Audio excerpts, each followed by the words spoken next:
Hey everyone, welcome to another exciting adventure. Today, Audio Novel presents Marvel, Umbrella Corporation by Shady Smuggler. And if you're looking for more amazing stories, don't forget to check out my Patreon page. Your support helps turn incredible tales like this one into fully immersive audiobooks. Join me on this journey, and together, we can bring more stories to life. Thank you for being part of the adventure. Let's begin. Chapter 31, Shifting Focus. Following the route mapped by Jarvis, Tony arrived at the rooftop's ventilation duct. Just as he was about to open the window, a voice spoke up nearby. "Sir, if I were you, I wouldn't touch that vent." Tony quickly backed up and raised his hand toward the speaker. A faint glow emanated from his palm, signaling that his repulsor blast was ready to fire at any moment. The figure stepped out of the shadows. It was a young boy dressed in a black t-shirt, with dark hair and yellow eyes. But what was up with his blue skin? And a tail? The boy kept his head down, looking somewhat shy. Tony, however, did not lower his guard upon seeing him. "Who are you?" "My name is Kurt Wagner, sir." "Kurt? Are you a demon?" Tony couldn't help but think of devils when he saw the tail, complete with a hooked tip. Kurt looked up at him in confusion. "Sir, aren't you a mutant too?"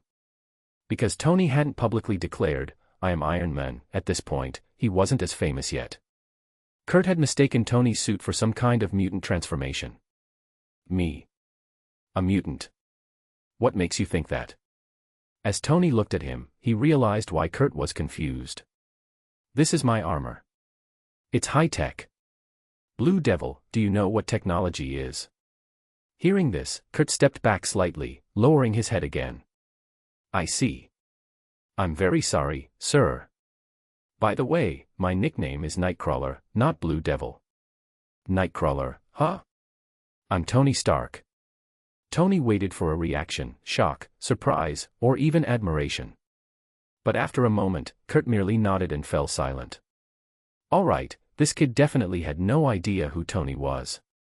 Shrugging off his bruised pride, Tony asked, "What are you doing here? And why shouldn't I open the vent?" "Mr. Stark, I'm looking for my mother. It seems they've captured her. And about the vent, I tried it earlier this morning. I got caught." Seeing how timid the boy seemed, Tony suddenly felt an urge to mess with him. "Your mother got captured? Why not go to the police?" There was an awkward silence between them. "All right, let me ask another question. Since we can't use the vent, how are we getting in?" "I've been watching for a while. The vents and the rooftop doors have sensors. If they're opened, alarms will go off. The windows might be the only way. But Umbrella Tower's windows are all sealed. If we break the glass, we'll get caught immediately." "True, but if I know the location, I can teleport inside." "You can teleport?" "Yeah, my power is called BAMF." With that, Kurt vanished in a puff of blue smoke, reappearing behind Tony. "Wow, that's a cool power." Kurt blushed, lowering his head shyly. "It's all right, I guess. Then what are we waiting for? Let's get going." I can only teleport myself." "What? Say that again, kid." "I mean, I can go in first, then open the window for you." "Fine, then. Get to it, kid." It's Nightcrawler, not Kid. A moment later, Tony was carrying Kurt and flying up to a high-level window. Kurt turned into a puff of blue smoke, and when he reappeared, he was already inside the office. Tony smelled a faint whiff of sulfur in the air. Before he could think much of it, he saw the window open. When Tony entered the office, Jarvis's voice crackled in his ear. "Mr. Stark, ZZZT. I'm under a hacking attack, ZZZT.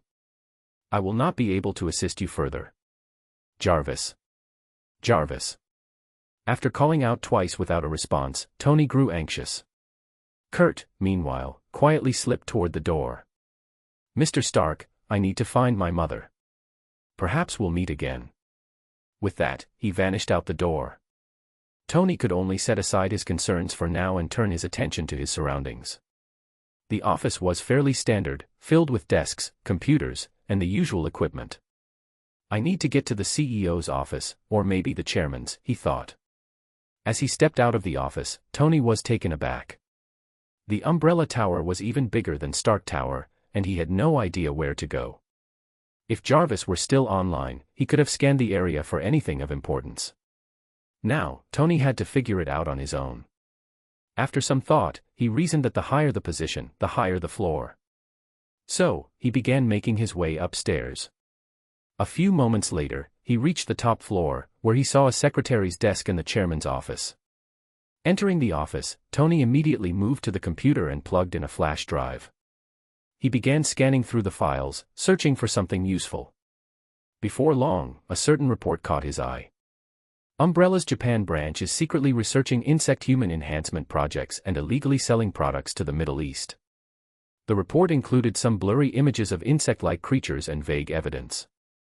The documentation didn't definitively prove the research, but it did show that something had been shipped from the Japan branch to the Middle East. There was also mention of the Japan branch's executives working with Yashida Corporation, hinting at betrayal. Upon reading this, Tony quickly understood what was happening. The Japan branch was going rogue, secretly conducting research and making deals on the side to break away from the headquarters. Several minutes later, the data finished copying. Just as Tony was about to gather more, he heard the elevator outside ding. He quickly yanked out the flash drive, shut down the computer, and hurried to the window, vanishing into the sky.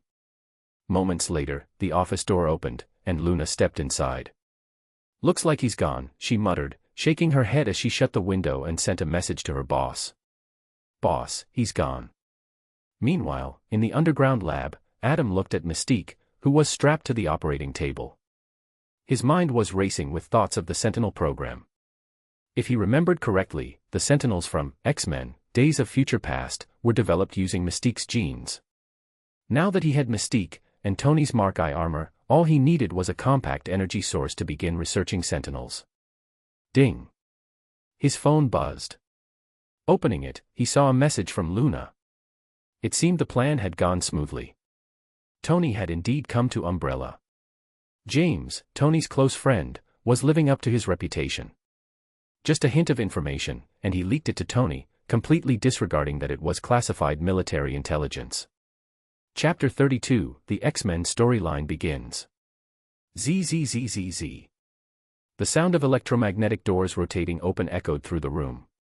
Two security personnel, dressed in black tactical gear, dragged in the unconscious Nightcrawler. "Boss, we've caught the target. It took enough tranquilizer to knock out an elephant."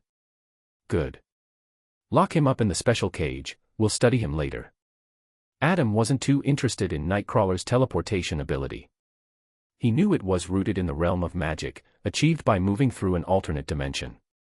The black smoke and sulfurous smell that accompanied his teleportation came from that dimension, where ancient demonic mutant creatures were sealed away, their leader being Azazel. So, even if Adam figured out the mechanics of this power, without the demon's bloodline, entering that space would be like serving oneself up as a meal for those creatures, an inevitable death sentence. If Nightcrawler hadn't been so persistent in chasing after Mystique and stumbling upon Umbrella, Adam wouldn't have bothered capturing him. As Nightcrawler was dragged away, Adam turned his attention to Mystique. "Begin the gene extraction." At his command, the surrounding scientists sprang into action. The next morning, at the foot of a snow-covered mountain in North Dakota, the temperature was freezing, hovering around -4 or 5 degrees, even though it was July and the rest of the country was sweltering. In a rundown bar nestled in the snow, a few fires burned in the corners, offering meager warmth.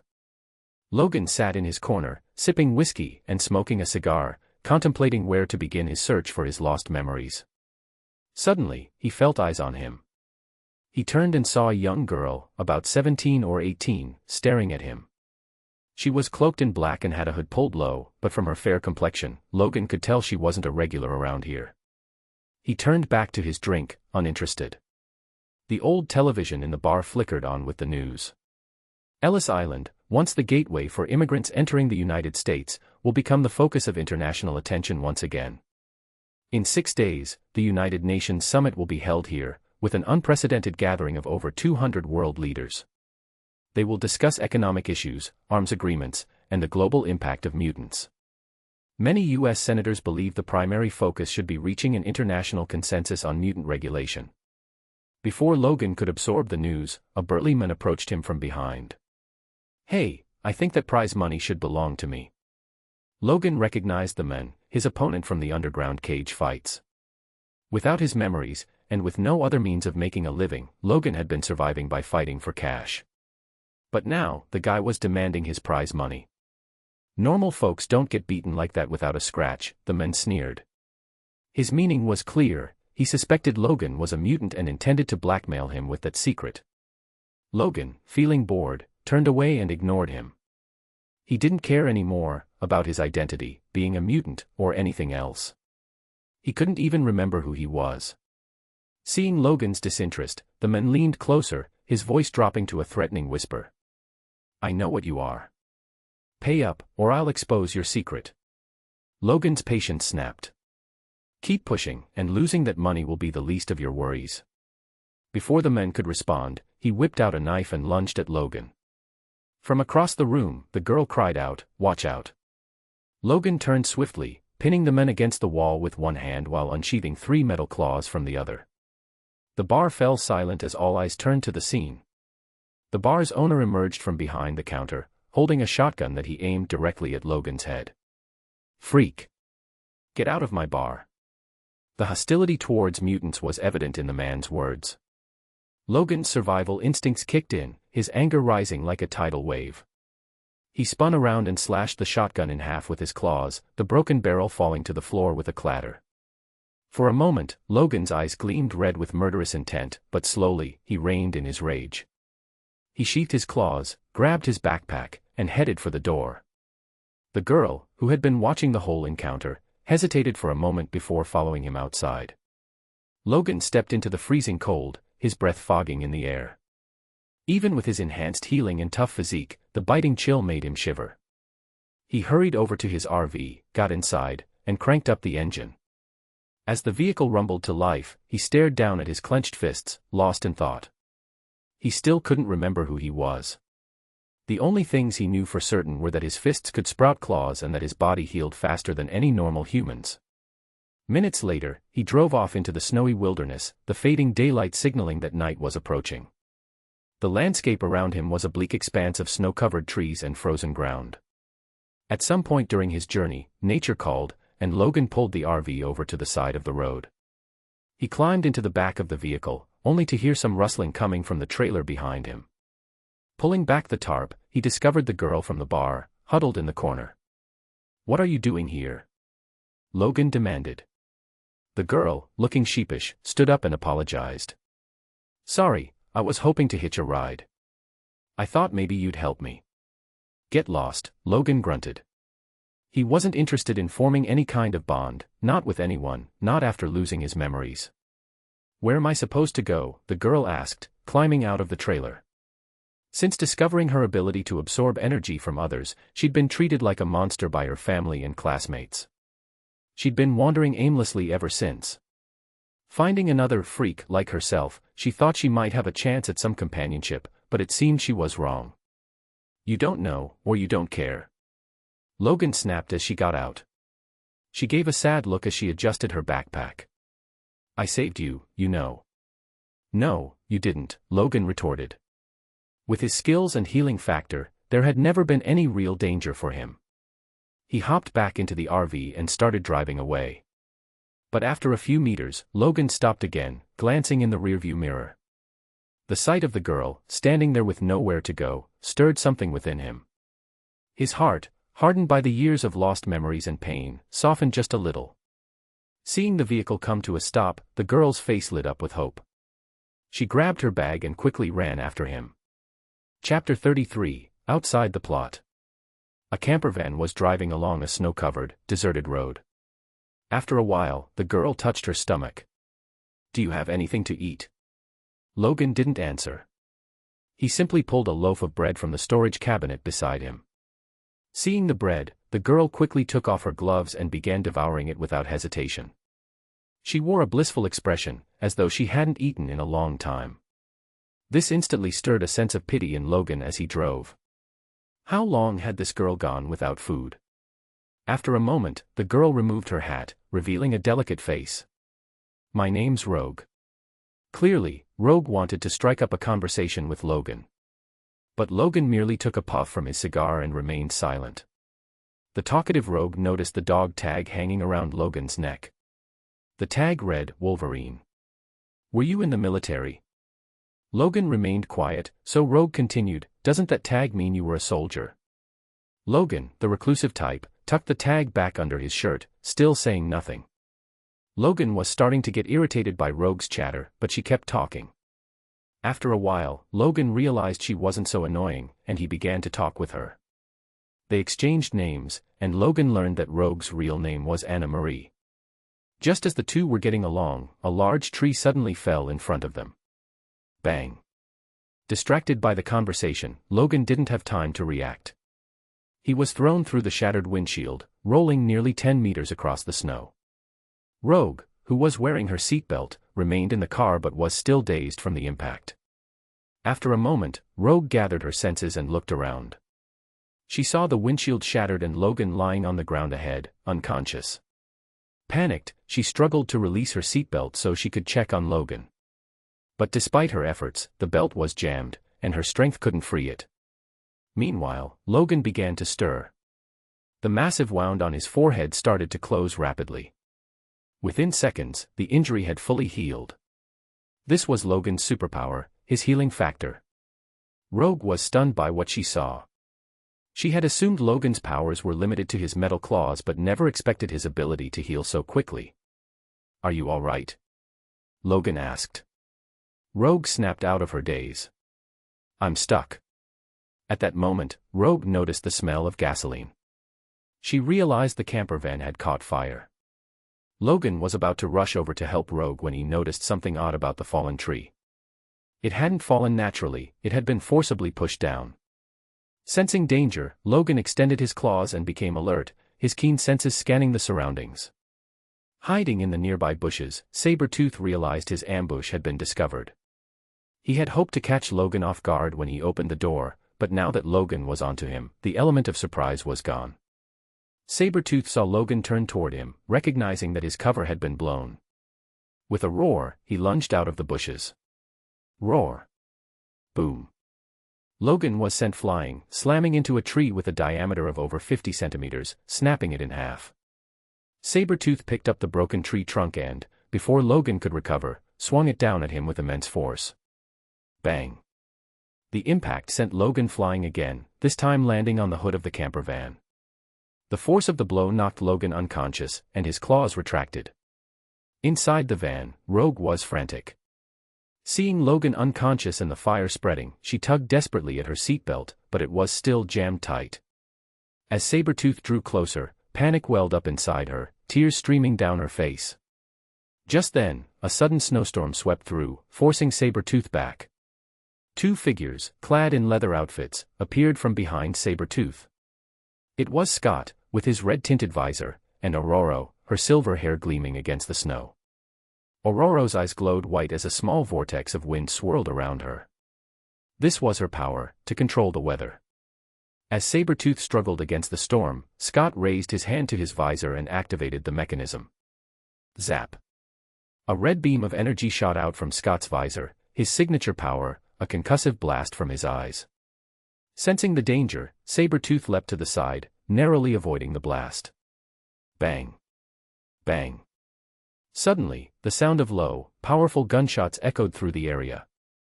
Sabretooth felt a surge of pain as he was struck by a series of bullets. Moments later, he lay on the ground, howling in agony, his left arm missing, torn off completely by the gunfire. Blood oozed from the wound, leaving only a mangled shoulder. He soon realized that not only had his arm been destroyed but also one of his legs. He couldn't even stand. But his body, driven by the same healing factor that Logan possessed, began to regenerate, slowly regrowing the lost arm and leg. Sabretooth had the same self-healing ability and immortality as Wolverine. In terms of sheer strength, speed, and senses, Sabretooth even surpassed him. While Sabretooth's body was healing, Scott and Aurora weren't so lucky. Both of them had lost an arm and a leg, lying on the ground, screaming in pain. Ah! Suddenly, A group of soldiers dressed in white camouflage uniforms emerged from the snow, slowly approaching. They were cautious, watching the three mutants warily, as though afraid they could still fight back. Unit 7, Unit 9, use the tranquilizers. Yes, sir. These soldiers were well trained. Two of them quickly holstered their rifles and drew tranquilizer guns from their belts, aiming at Sabretooth. Zing! Zing! Two darts hit Sabretooth, the specialized tranquilizers immediately sending him into a deep slumber. Even unconscious, Sabretooth's healing factor continued to repair his body. As the soldiers approached Scott, he reached up with his remaining hand and ripped off his visor. A powerful red blast shot out from his eyes. Boom. The nearby trees were instantly cut in half by the blast, and even a nearby mountainside exploded, triggering an avalanche. Several soldiers were thrown back by the concussive force. But despite the seemingly destructive power of the blast, it didn't tear them apart. They quickly recovered, gritting their teeth through the pain, and rolled out of the way to avoid further damage. Clearly, these soldiers were no ordinary humans. Chapter 34, The Tragedy of the Mutants. The commander saw that Scott still had the ability to resist, so without hesitation, he pulled the trigger. Rat-tat-tat. The specialized gun instantly flashed with a blue light, followed by a low rumble of gunfire. Dozens of bullets shot out at 10 times the speed of sound, instantly striking Scott's head. In the next moment, Scott's head exploded like a watermelon, red and white matter splattering everywhere. Simultaneously, the red optic blast he was emitting vanished. Immediately afterward, 2 other team members administered additional tranquilizers to Aurora before cautiously tying her up. At this moment, a soldier approached the RV, opened the door, and rescued the trapped Rogue. Even as she was taken aboard the helicopter, Rogue remained in a daze, unable to process the sudden turn of events. Seeing that the mission had gone smoothly, the commander sent out a message. Boss, Alpha Squad mission complete. Meanwhile, in Tony's villa in New York. The USB drive containing the copied files was tossed aside by Tony. At the moment, he was constantly scanning through code on his computer, a look of anxiety and unease evident on his face. Jarvis, what happened to you? Please, don't let anything bad happen. Ever since they infiltrated Umbrella Tower last night, Jarvis had mentioned a hacker attack before going completely silent. Tony had checked the servers housing Jarvis, but aside from a massive spike in data traffic the previous night, there seemed to be no abnormal signs. And that was the biggest problem. No visible issue usually meant there was a hidden issue, one he had yet to uncover. A problem that could be beyond his understanding. Click, click, click. The sound of high heels approached from behind him. Tony, did you see the latest news? Tony, without turning his head, asked, what news? Japan has announced that Umbrella is suspected of illegal drug sales. They're launching a joint investigation. Pepper's voice carried a hint of excitement and enthusiasm. Too bad Umbrella isn't publicly traded, otherwise, I'd bet everything I have on their downfall. She had a slightly regretful expression as she said this. When Tony still hadn't replied after a moment, she walked over to him. What are you doing? Tony, completely engrossed in his task, was startled. Nothing, just checking on Jarvis. Jarvis. Oh right, I haven't heard from him since this morning. What's going on? He was hacked. If it comes to it, I'll have to reset him, but that would mean losing all the data from this period. He paused, then asked, what was it you were saying earlier? After Pepper repeated herself, Tony made a firm decision. I have to go to Tokyo. Looks like I need to reboot Jarvis. Also, I need to start the Mark V project. Nightfall. On a nameless island in Lake Ontario, at the headquarters of the Brotherhood. Eric sat in his office chair, idly playing with a dozen small iron balls in his hand. The thumb-sized balls floated above his palm, rotating, changing formations, and even shifting shapes. However, his brow was furrowed tightly, betraying the calm exterior he projected. Strange, why has there been no word from Raven? I was hoping to have Senator Kelly turned, to make him one of us. A knock sounded on the door. Come in. As the door opened, a nearly spherical white man walked in. Standing nearly 2 meters tall, the man had an enormous belly, and his limbs looked like 4 twigs sprouting from a ball. Thud, thud. Even his steps seemed to cause the ground to tremble slightly. Magneto, sir, Toad has reported back. There's no sign of Raven around Senator Kelly. In fact, there's no trace of her at all, almost as if she disappeared. Disappeared? How could that be? Could something have happened? Eric dismissed the notion of betrayal instantly. Raven was one of the original founders of the Brotherhood, alongside him. There was no way she would betray them. After thinking for a moment, Eric spoke, Blob, tell Toad to return. Understood. With the order given, Blob left the room, his heavy steps echoing as he walked away. In Westchester, New York, at the Xavier School for Gifted Youngsters, the headmaster's office. Charles sat in his wheelchair, gazing out into the night, his brow similarly furrowed. Why haven't Aurora and Scott returned yet? The red-haired woman standing behind his wheelchair shook her head at his words, I don't know. Maybe something delayed them. Have they not sent any messages back? No, nothing. This isn't good. Something must have gone wrong. Jean, take me to the Cerebro chamber. Jean immediately started pushing his wheelchair, heading towards the underground base. After about 10 minutes, the two of them arrived at a round iron door. Charles positioned his eyes in front of the scanner, and after a brief scan, the door opened. Jean stayed outside while Charles wheeled himself in. The room was vast and circular, with only a single path leading to the center. The walls were made of segmented metal panels. After a short while, Charles reached the middle of the room and picked up a helmet-like device, placing it on his head.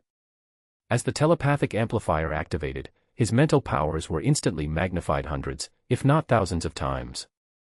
He could sense Jean waiting outside the door, as well as the children scattered around the campus. In his mental perception, the minds of mutants appeared red, while those of regular people appeared white. That made it easy, he simply had to search for red minds. His mental powers expanded further, and soon, he reached North Dakota. Due to the scarcity of mutants, it didn't take long for him to skin everyone, but he still couldn't locate Aurora or Scott. Even the mutant they were searching for had vanished.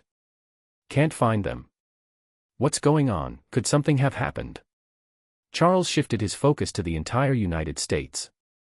Just as he was preparing to search state by state, he suddenly sensed a familiar mind near New York. It was Aurora. Why was she in New York? And where was Scott? Why wasn't she with him? Deeply puzzled, Charles concentrated his mental powers. Umbrella.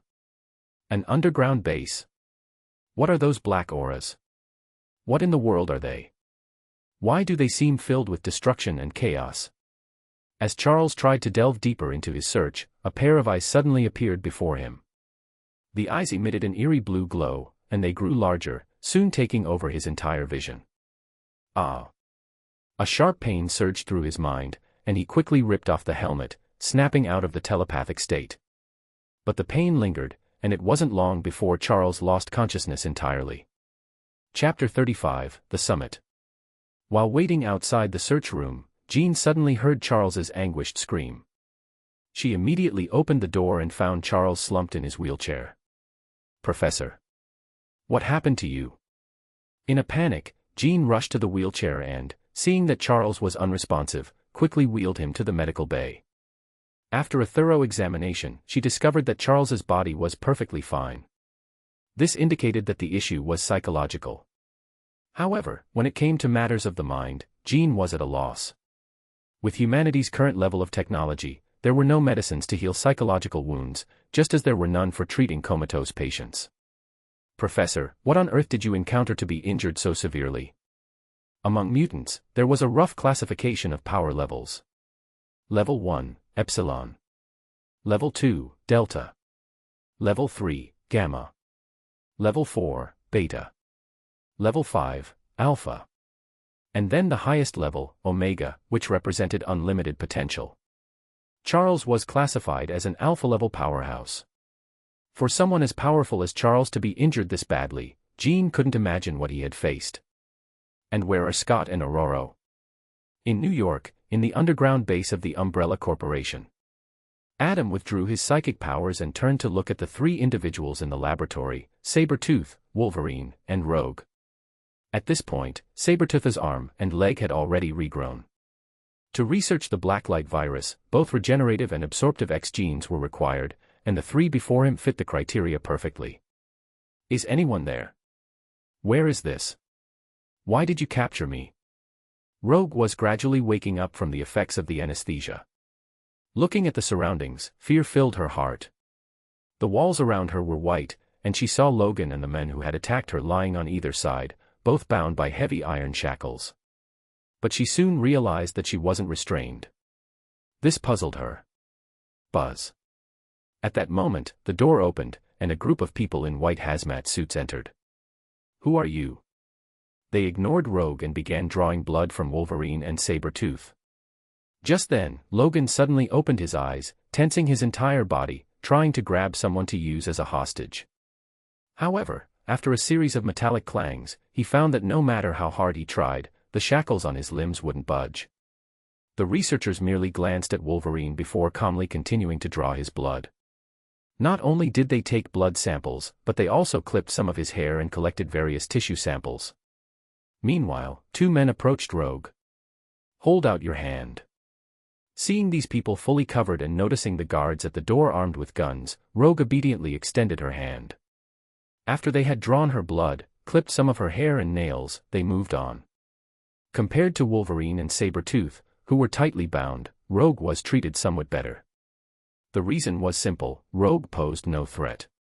After completing their tasks, the group began to leave in an orderly fashion. Logan turned to Sabretooth. Stop pretending to be asleep. I know you're awake.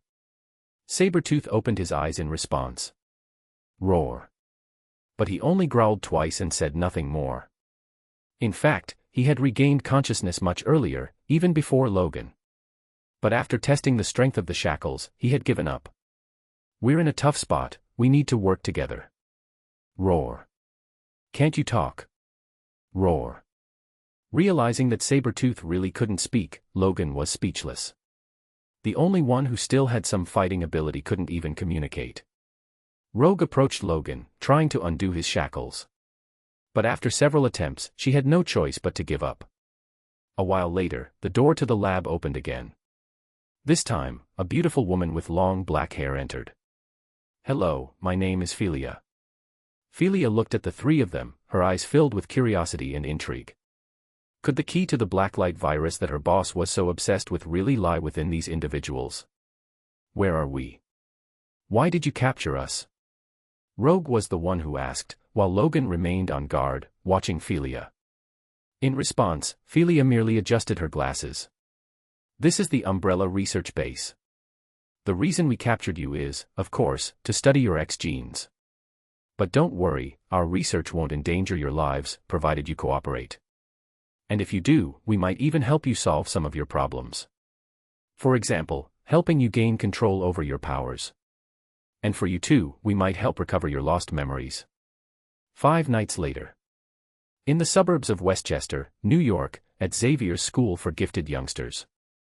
Jean stood beside Professor Charles, who remained in a coma, her mind in turmoil. She had tried everything she could, but nothing had succeeded in waking him. Could it be that Professor Charles would remain in a vegetative state, unconscious forever? Professor, what should I do? Senator Kelly, what are your thoughts on tonight's United Nations summit? The sound from the television caught Jean's attention. She turned to see Senator Kelly, looking solemn on the screen. Tonight, I will ensure the passage of the Mutant Registration Act. So that what happened to my aide, Garrick, will never happen again. I will make sure a collar is placed around the neck of every mutant, so they will no longer dare to trample on the law and human life with impunity. It's been reported that Garrick was killed by a mutant. Is that true?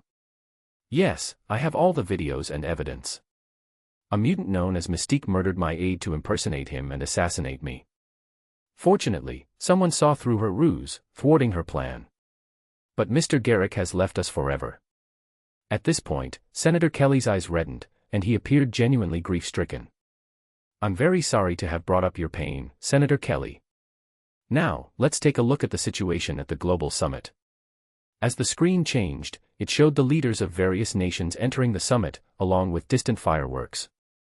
Seeing this, Jean felt even more sorrowful. If the Mutant Registration Act passed, mutants around the world would be exposed to the general public. Life would become incredibly difficult for those mutants living among ordinary people. They would face unprecedented discrimination, hatred, and even bullying and abuse. Not all mutants were as powerful as Jean and her companions. Many mutants' abilities were only at level 1, just slightly stronger than ordinary humans. How could they survive against the overwhelming numbers of ordinary people? Oh my God, what is that white light coming from the Statue of Liberty? A voice from the television exclaimed. On the screen, a white light was slowly expanding from the Statue of Liberty. Chapter 36, G-Virus Product. At Ellis Island, located in the Manhattan district, inside the Statue of Liberty, Eric stood on a conversion device, his eyes filled with determination as he looked at the distant United Nations summit. This conversion device was designed specifically for his powers and could only be activated by his energy. However, with Sabretooth missing after his mission to capture Rogue, and Rogue herself nowhere to be found, Eric had no choice but to use himself as the power source to fuel the device. Taking a final, lingering glance at Toad, Porcupine, Blob, and the other Brotherhood members nearby, he placed his hands on the device. A low hum began to fill the air as his energy was drained, causing the conversion device to spin faster and faster. A white light started to expand slowly from the center. He could feel his strength waning. After all, at over 70 years old, his body was reaching its limits. But for the future of mutants, Eric gritted his teeth and persevered. If he could turn the world leaders into mutants, they would surely protect their own interests and reject the Mutant Registration Act. They might even start favoring mutants. The machine continued to spin rapidly, draining Eric to his limit, leaving him so weak that he collapsed. But even as his body failed him, his hands clung tightly to the device, determined to give every last bit of his energy. For the future of mutants, he was willing to sacrifice everything. Just as the white light was about to reach the summit, a missile suddenly appeared. With a deafening explosion, the missile hit, engulfing the entire conversion device and Eric within it. No. Magneto. Leader. Nearby, Toad, Porcupine, Blob, and the other Brotherhood members cried out in anguish. Toad, ignoring the flames licking at the scene, leaped towards the explosion. The others, whether from fear of the fire or a lack of ability to jump to such heights, could only anxiously watch from below. But they didn't have long to mourn Eric. A helicopter was approaching, carrying a large shipping container underneath it. As it neared, the helicopter released the container before flying away without hesitation. The container crashed down with a loud bang, landing not far from the group. What does this mean? What's inside? Is this some kind of warning? While the group pondered the mysterious container, a loud bang came from within it. Something terrifying was inside, and it was punching its way out. With a tearing sound, the steel of the container was ripped open, and a massive figure emerged. The creature stood about 2.5 meters tall, seemingly devoid of skin, with nothing but red muscle exposed. It had 4 arms, 2 large and muscular, the other 2 smaller and more slender. Horrifyingly, there were enormous eyes on its shoulders and thighs. Its chest was adorned with a mouth-like structure, ringed with vicious bone spurs. Meanwhile, on a ship not far from the Statue of Liberty, Luna stood, dressed in a sleek black suit, smiling as she watched the events unfold on her tablet. Beside her was an older white man with white hair, dressed in a military uniform. General Ross, this is our G-Virus product. Are you interested? Luna inquired with a calm smile. General Thaddeus E. Thunderbolt Ross, a U.S. Air Force general and the project leader of the Super Soldier program, observed the creature on the screen with an impassive expression. It's ugly, I'll give you that. It seems intimidating enough, but I'm more interested in its combat capabilities. If it can't fight, then even with Senator Kelly's introduction, you won't get any favors from me. Having witnessed the Hulk's immense power firsthand, which could crush a mountain, Ross found himself unimpressed by the G-Virus product before him. Recent intelligence had also provided a lead on Dr. Bruce Banner's whereabouts. If not for Senator Kelly's recommendation, Ross wouldn't have even bothered to come. Luna's smile didn't waver. Please, General Ross, watch closely. I'll initiate the attack now.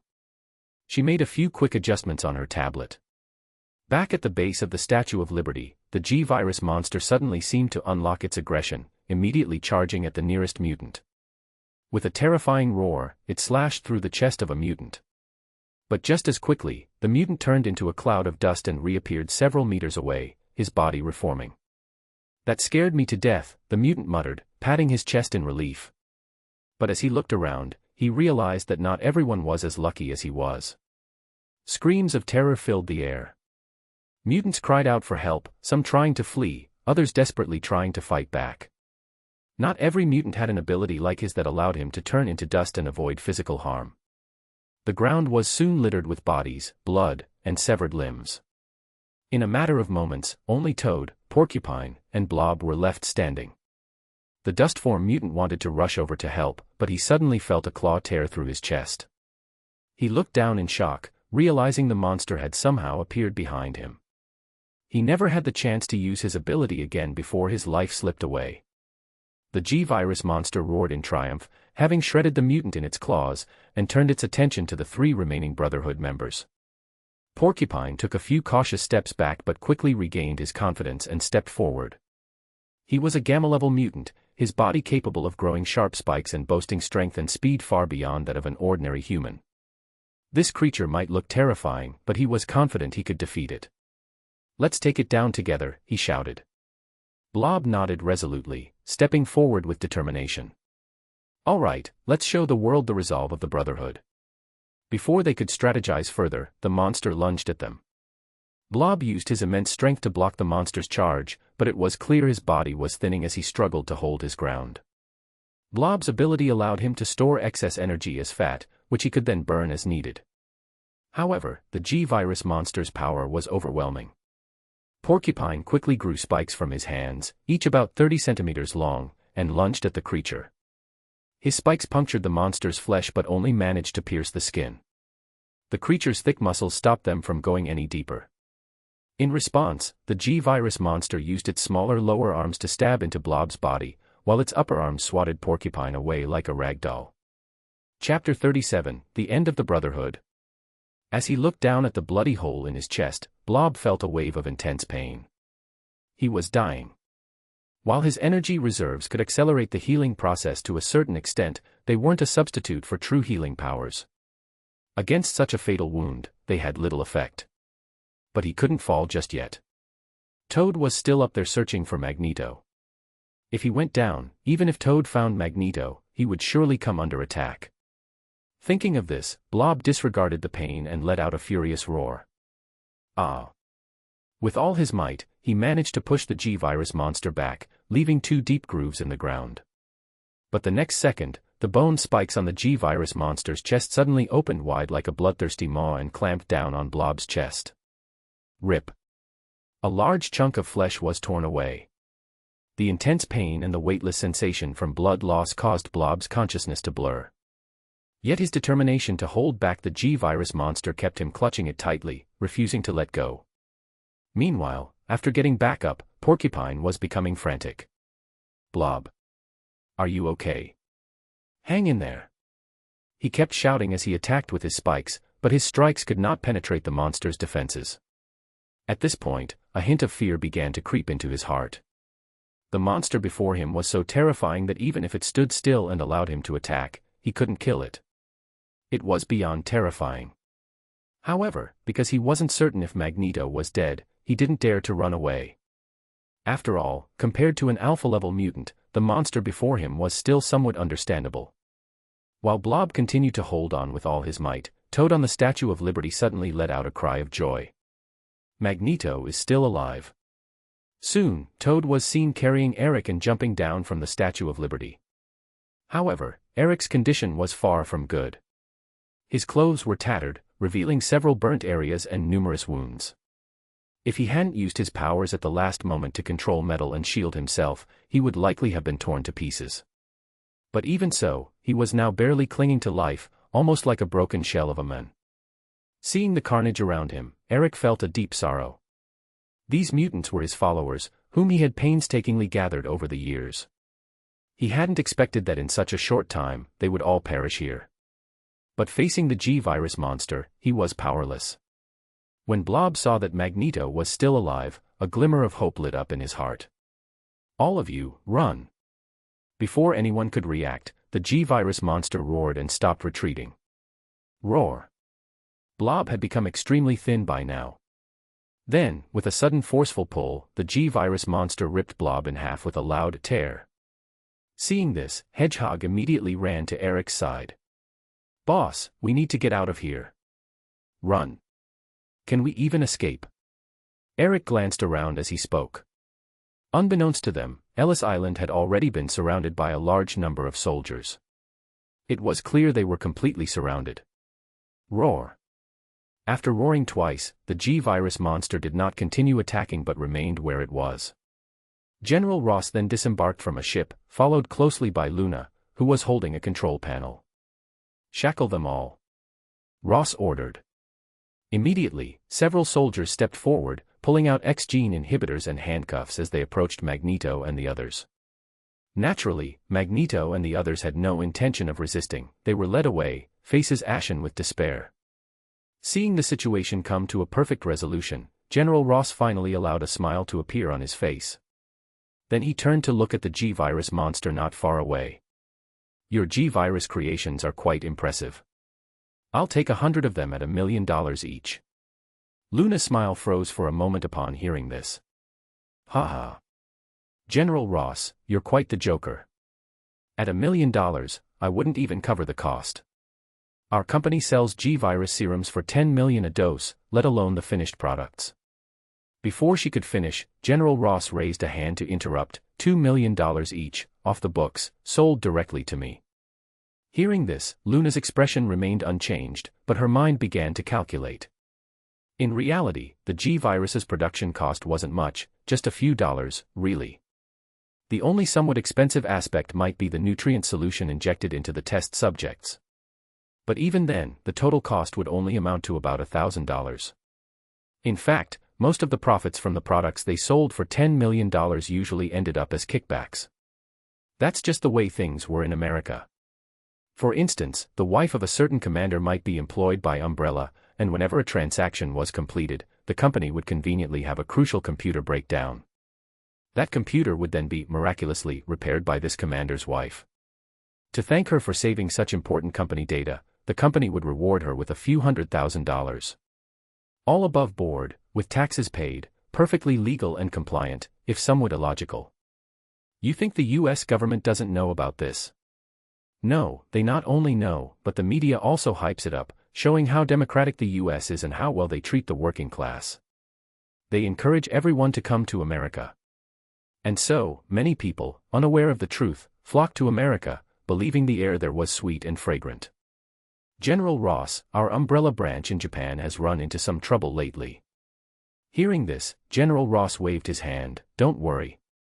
I'll talk to the local officials and make sure the Japanese cooperate with you." His tone and attitude suggested he was speaking about his own servants, full of disdain and contempt. In response, Luna immediately put on a sincere smile. "Then, here's to a great partnership." "Haha, a great partnership indeed." The next morning. In Tony's seaside villa in New York. Tony Stark slowly opened his groggy eyes, then got up, ready to head to the underground lab to check on his Mark V armor. The noise woke up Pepper, who was sleeping beside him, causing her to wear a disgruntled expression. "Tony, our funds are running low lately. Be careful with your toys." The Mark armor used a special titanium alloy, which cost $50 per gram on the market, almost as much as gold. Even though they could buy it in bulk at a slightly cheaper rate, they couldn't afford Tony's reckless spending. Got it. Tony's enthusiasm immediately waned upon hearing this. He headed to the kitchen to grab something to eat before turning on the TV news. Last night's United Nations summit was a resounding success. Multiple countries have reached a consensus to initiate the Mutant Management Act. Last night, a group of mutants calling themselves the Brotherhood, led by a mutant named Magneto, landed on Ellis Island, attempting to threaten several world leaders. Fortunately, under the wise leadership of General Ross, our brave soldiers foiled this plot, killing and capturing all members of the Brotherhood. Chapter 38, Stock Prices Rise. These mutants are insane, daring to land on Ellis Island.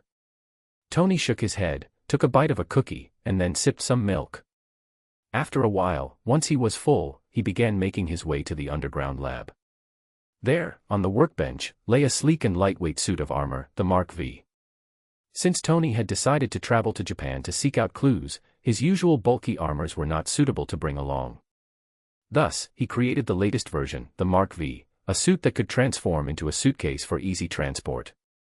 Jarvis, how did the defense tests go? Mr. Stark, the defense tests still haven't passed due to the armor's insufficient thickness. Sigh.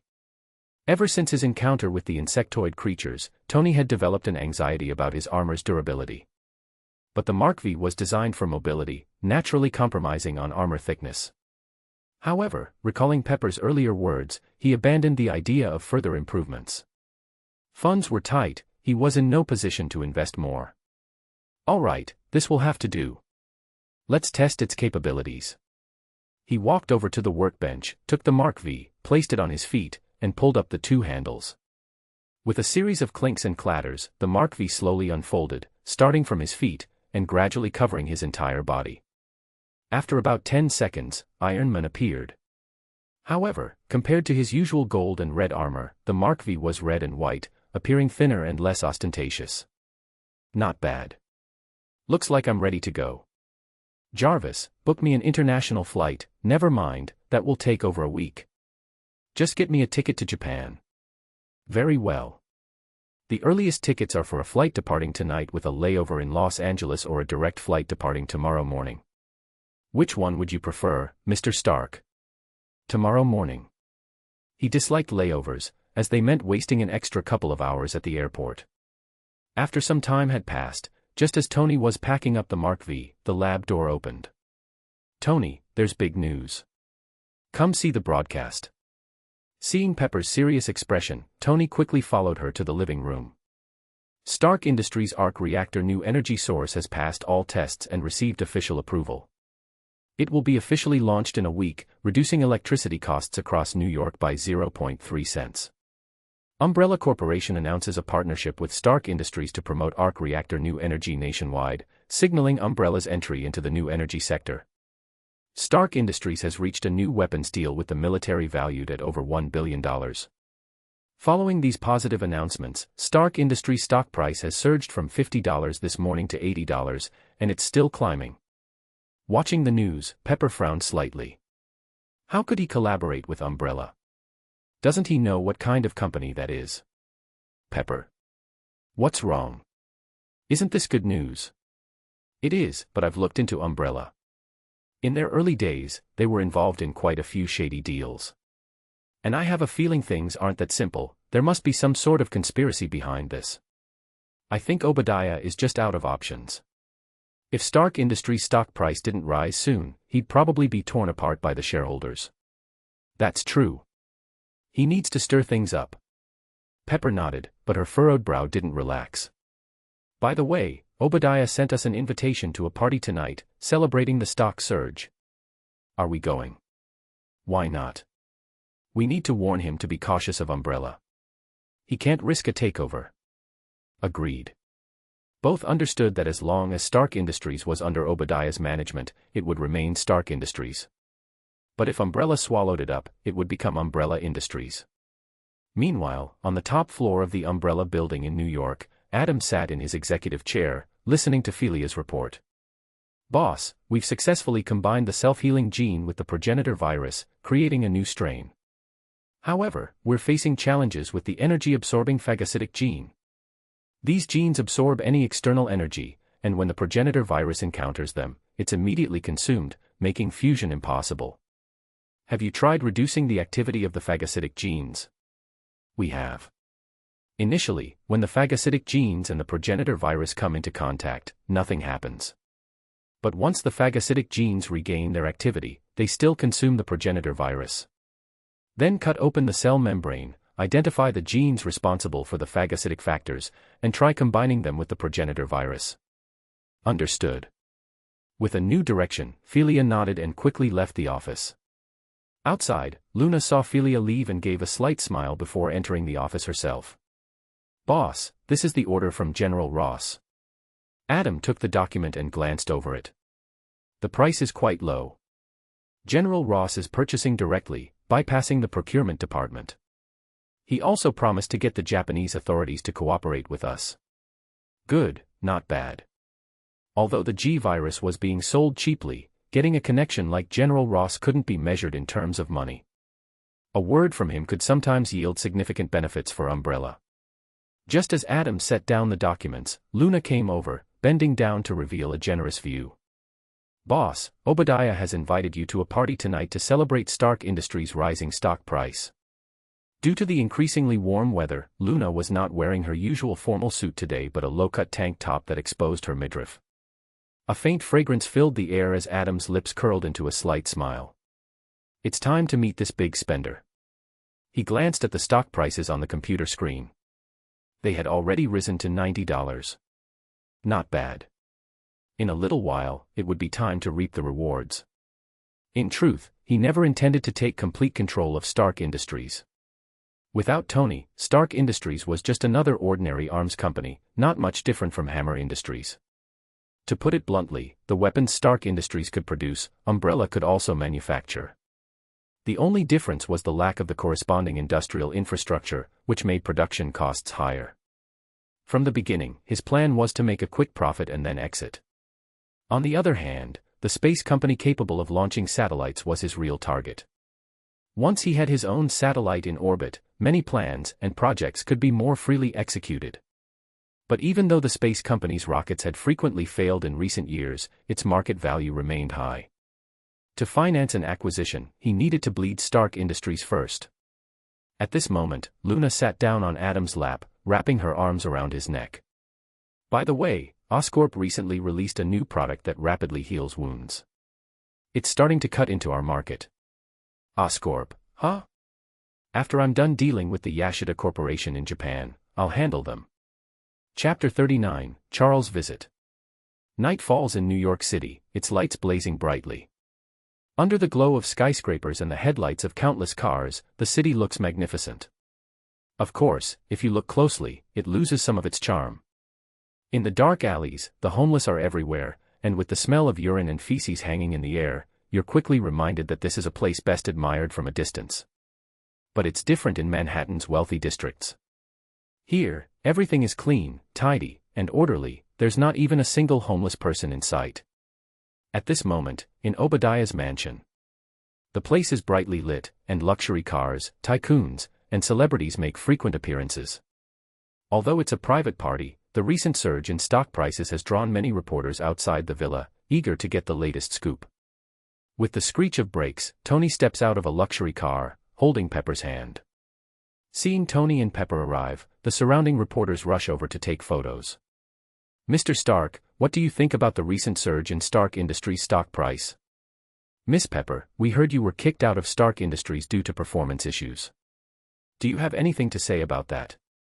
Stark Industries signed a new energy cooperation agreement for the arc reactor with Umbrella today. What are your thoughts on this? Normally, Pepper might have had the patience to deal with these reporters. But hearing these pointed questions, she just keeps a stern face, holding onto Tony's arm and walking briskly away. Obadiah, who was in the midst of greeting other guests, immediately noticed them. Excusing himself, he walked over with a glass of wine in hand. "Oh, my dear Tony, I'm so glad you could make it." Although the two have had their differences, Tony is a major shareholder in Stark Industries, so he has no reason not to invite him. Of course, his main reason for inviting Tony is to show off how Stark Industries is thriving under his leadership, doing even better than before. He actually thought Tony wouldn't come, but to his surprise, he showed up.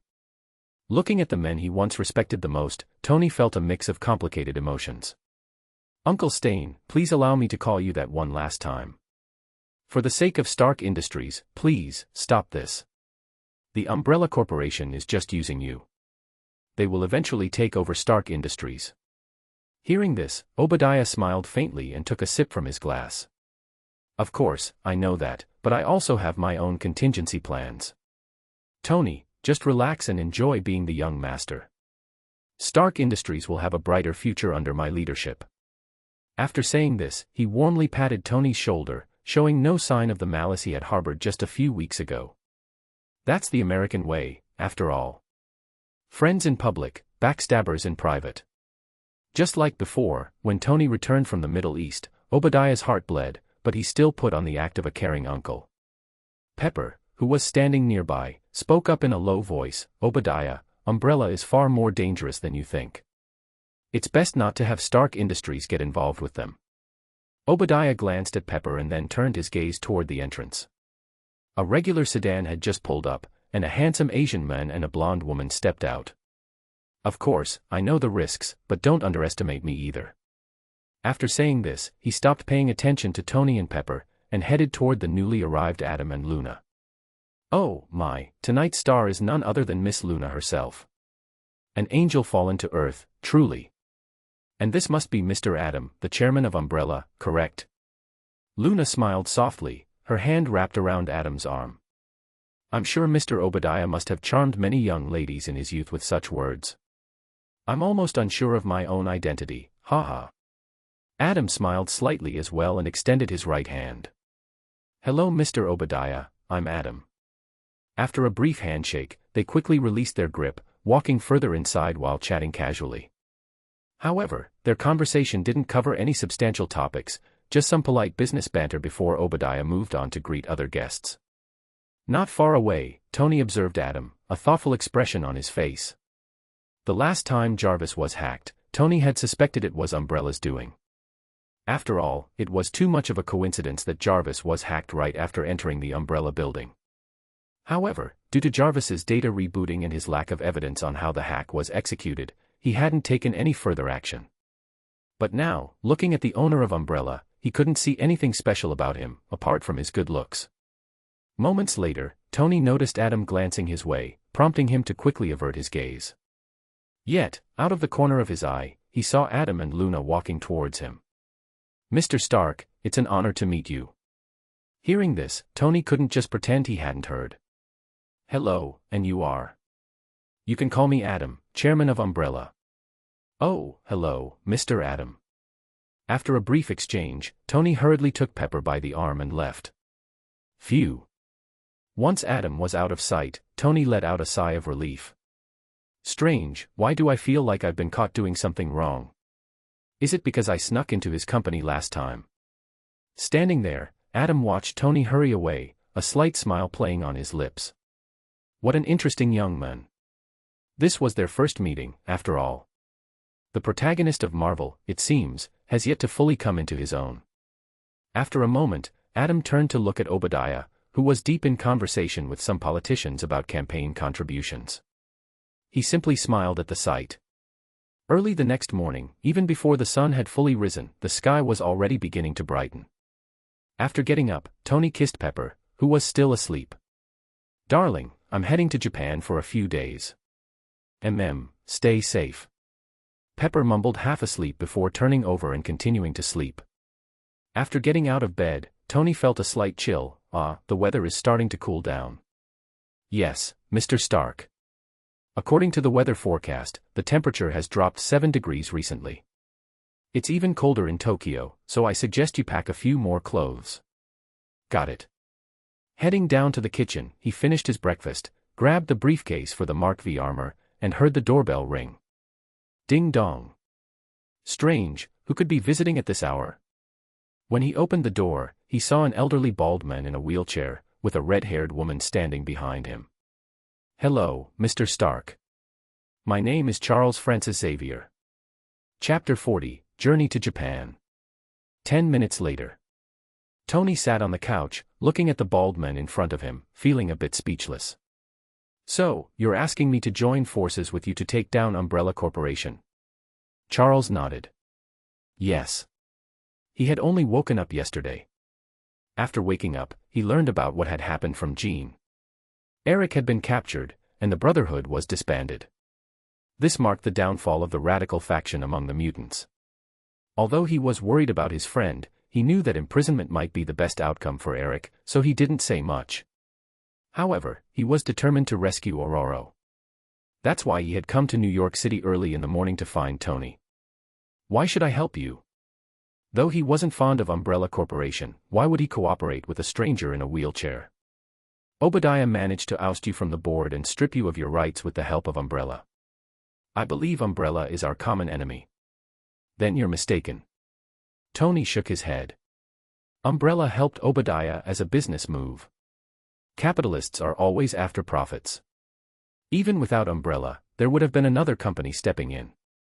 Hearing this, Charles was momentarily stunned, unsure of how to respond. While he possessed extraordinary wisdom and a wealth of life experience, he was not Tony and didn't understand the man's pride. Furthermore, Tony's top priority right now was to go to Japan and investigate the insect humans. As for Umbrella and Obadiah, he planned to leave them to Pepper to handle.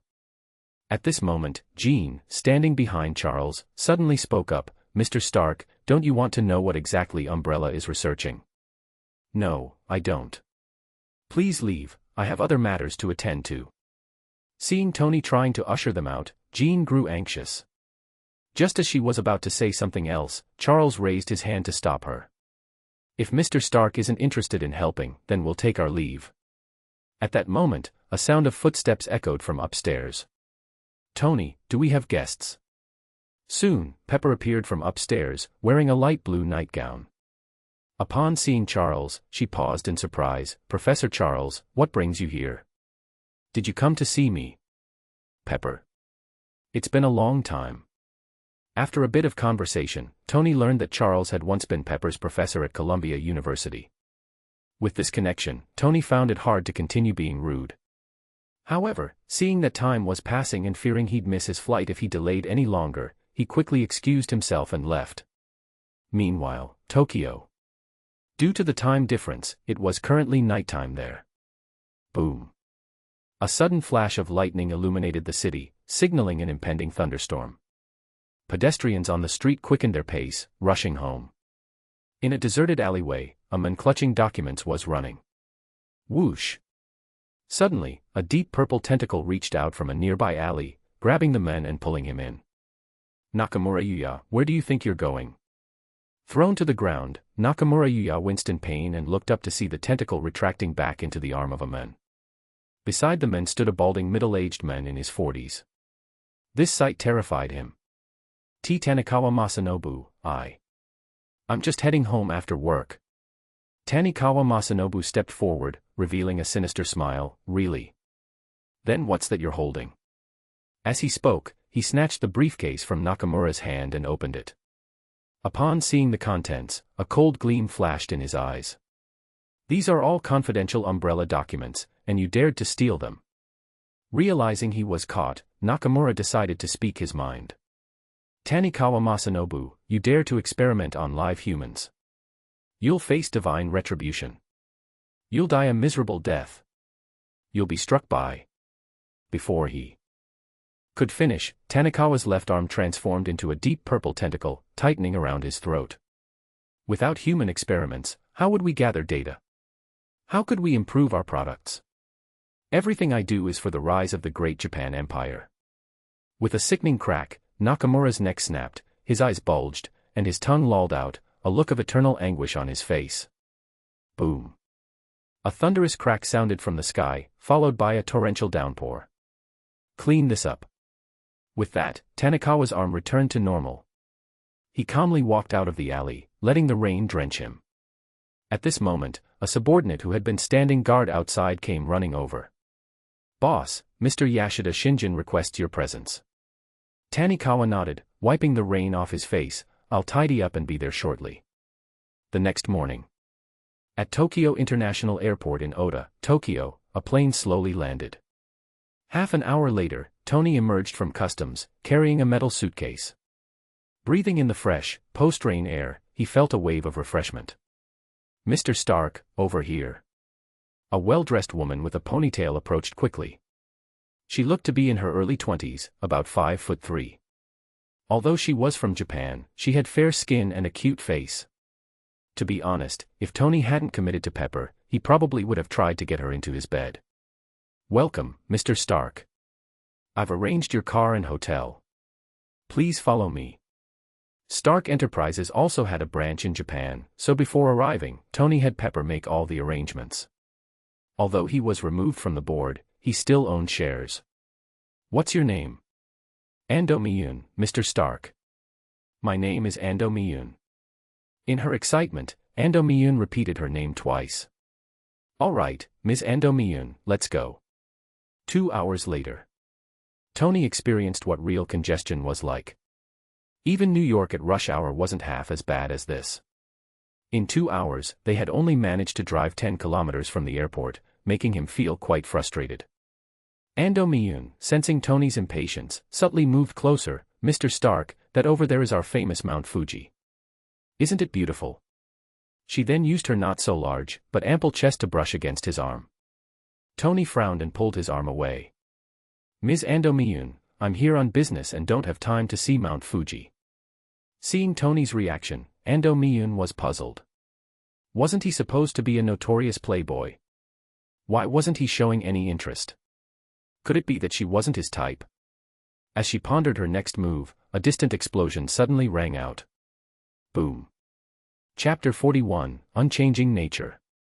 On the elevated highway, a group of ninjas dressed in black could be seen leaping from one car to another, chasing a ninja in red attire.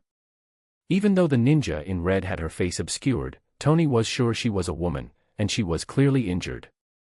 After all, her curvaceous figure made it quite evident. Thinking of this, Tony immediately clutched the metal briefcase in his arms. Inside was the Mark V suit. Is Japan always this chaotic? Fighting in broad daylight. Hearing his remark, Ando Miyun, who was beside him, quickly spoke up to defend her country. Not at all, it's usually very peaceful. I'm not sure what's happening today, maybe some major incident has occurred. They are members of the Hand, a very powerful organization in Japan. Wait. Please, Mr. Stark, don't get out of the car. In the distance, the red-clad ninja seemed to be out of stamina. She stumbled and fell to the ground, and the surrounding black-clad ninjas quickly encircled her. Seeing this, Tony immediately opened the car door. With a series of clink-clank sounds, the Mark V suit activated. In no time, the red and white Iron Man appeared. "Stay in the car," he instructed Ando Miyun, and then he flew to the red ninja's side, raising his hand toward the black-clad ninjas. "Hey, guys, I don't know what kind of grudge you've got here, but ganging up on a girl isn't very gentlemanly." The sudden appearance of an iron-clad figure left the ninjas momentarily stunned. After exchanging glances, their leader nodded, and the ninjas threw their shurikens. Empowered by dark magic, the shurikens flew faster than Tony could react, striking his armor with a series of crisp clink-clink sounds. Although the Mark V suit was lighter and thinner than the Mark IV, it wasn't something that ordinary ninjas could penetrate. Realizing that even their leader's shurikens couldn't pierce the armor, the black-clad ninjas silently retrieved their shurikens and gripped their swords tightly.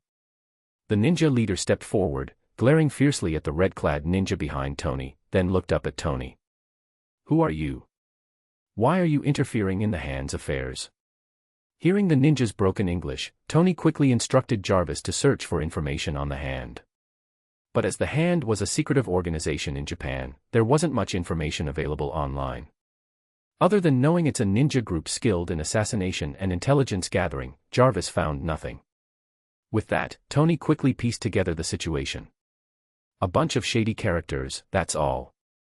Get lost," he ordered. "Bakairu. You idiot." Enraged by Tony's arrogance, the ninja leader was about to attack when he noticed Ando Miyun running over. "Everyone, this is Tony Stark, a major shareholder of Stark Industries. Please give us some face and leave, okay?" she pleaded. Upon hearing Tony Stark's name, the ninja leader immediately broke out in a cold sweat. Fortunately, their weapons hadn't penetrated the armor, otherwise, they might have had to flee for their lives. "If you hand over the woman, we'll leave right away," the leader demanded. Though they were wary of Tony Stark's reputation, they still had a mission to complete. Tony responded by raising his hand, the light in his palm glowing brighter. "I'm telling you one last time, leave." Just as the tension reached its peak, the ninja leader's phone suddenly rang. Seeing the caller ID, his expression changed instantly, adopting a respectful demeanor. "Boss." "Yes, yes, yes." After a series of nodding and bowing, he hung up and resumed his stern look. "Our leader says, in light of Obadiah's relationship, we'll let you off this time. Let's go." As the ninjas left, Ando Miyun let out a sigh of relief, patting her considerable chest. "Mr. Stark, that was really dangerous just now. Please don't be so reckless next time." Tony ignored her and turned his attention to the red-clad ninja behind him. "Are you all right?" Noticing Tony's gaze, the red ninja quickly covered her torn neckline, hiding her ample chest. "Thank you, Mr. Stark. My name is Erica." Upon hearing the name, Ando Miyun immediately tightened her grip on Tony's arm. "Mr. Stark, I think you should stay away from this woman. She was expelled from the Chaste and killed her master with her own hands. Later, she betrayed the Hand. After fleeing to the US, she became an assassin under Kingpin, then disappeared. I didn't expect her to turn up in Japan." Tony glanced at Ando Miyun. It seemed Jarvis had inadvertently arranged for someone who knew far more than he had anticipated. However, Tony was someone who followed his instincts and didn't care much for these details. "If you don't mind, you can come with me." After saying this, Tony didn't pay much more attention to Erica, he simply returned to his car. He had only intervened out of a sense of chivalry, what happened to her afterward was none of his concern. Erica, standing on the highway, hesitated for a moment before following him. Meanwhile, at Umbrella Tower in New York. "Master, the plan is going smoothly. Tony has made contact with Erica." Adam, seated in his executive chair, smiled faintly upon hearing Red Queen's report. "Good. As they say, a leopard can't change its spots. Tony still can't resist a beautiful woman. Let Erica continue guiding him." "Yes, Master." With that small episode concluded, Adam turned his attention back to the documents in front of him. They detailed a potential collaboration with Russia. Currently, Russia had made several concessions, agreeing to provide a 10-square-kilometer plot of land under Umbrella's full control, including security personnel and guard duties. They also offered a 90% tax reduction for the first 5 years. The only stipulation was the creation of at least 1,000 jobs. The reason Russia was offering such generous terms was that if Umbrella established a branch there, it would likely stimulate several surrounding industries and create significant economic benefits. However, the United States had always been wary of Russia. If Umbrella agreed to open a branch there, it might cause quite a stir back home. Since Adam had kept Umbrella private, preventing others from gaining control, many were already wary of him. If he were to collaborate with Russia now, it might give them further ammunition to attack him. It seemed necessary to keep the US government preoccupied and to win over more legislators to avoid any trouble. After pondering for a long time, a plan formed in Adam's mind. In a low voice, he instructed, "Red Queen, create a new file. Code name, Resident Evil. Chapter 42, Biohazard." 3 days later. Kyushu Island, Japan. As September begins, the weather starts to cool, and thunderstorms become more frequent. Boom. A flash of lightning illuminates an abandoned warehouse located a dozen kilometers outside Nagasaki City. Inside the warehouse, a dozen or so people in tattered clothes are huddled together for warmth. "Damn this rain. When will it end?" The man complaining is in his 20s. His hair is messy, as if it hasn't been washed in a long time, and his clothes are ragged, with several holes that let in the cold. Through the torn sleeves, needle marks are visible on his arm. A nearby man, even more disheveled, couldn't help but say, "Rain is better than a typhoon. If this keeps up, I don't know how we'll get through it." Other vagrants around them start to chime in. "Yeah, this weather, it's either a typhoon or rain. If a typhoon comes, this place probably won't hold up for long. Should we reinforce this place? Are you going to fix it? Forget it, then." The reason they became vagrants is naturally due to their laziness. After all, Japan has the third largest economy in the world. Anyone willing to work hard wouldn't end up on the streets. Of course, some might become vagrants after bankruptcy, but these men certainly aren't those people. Were. At this moment, the sound of an airplane passing overhead can be heard. Those white pigs are flying their planes again. These planes are flying back and forth every day, so noisy. Why are the fighter jets from the Sasebo fleet base nearby flying so frequently these days? I heard it's because things have been quite active over in China lately. After chatting for a while, the group returns to their previous topic. The man who first complained now has a cold glint in his eyes. If worse comes to worst, we can always find a kind person to take us in for the night. His suggestion is immediately met with approval from most of the group. Staying over sounds like a good idea. But be careful this time, last time, we almost got caught. This time, we should pick a place where there are more women. Ha ha. As they laugh and joke, there's a sudden knock on the door. Knock, knock. The room falls silent. Who is it? Got goods to sell. Upon hearing this, their faces light up with greed, and they quickly rush to the door. When they open the door, they see a man in a trench coat standing outside. Haven't seen you in a while. Got anything good today? Yeah, show us what you've got. But just so you know, it better be cheap and pure. Yeah, don't rip us off, there are a lot of us here. The trench-coated man smiles slightly and opens his coat, revealing bottles filled with green liquid inside. This is a new high-purity product. Since the boss wants to open up the market, I'm giving it to you at the lowest price, 1,000 yen per vial. Hearing the price, the group gets excited but also looks suspicious.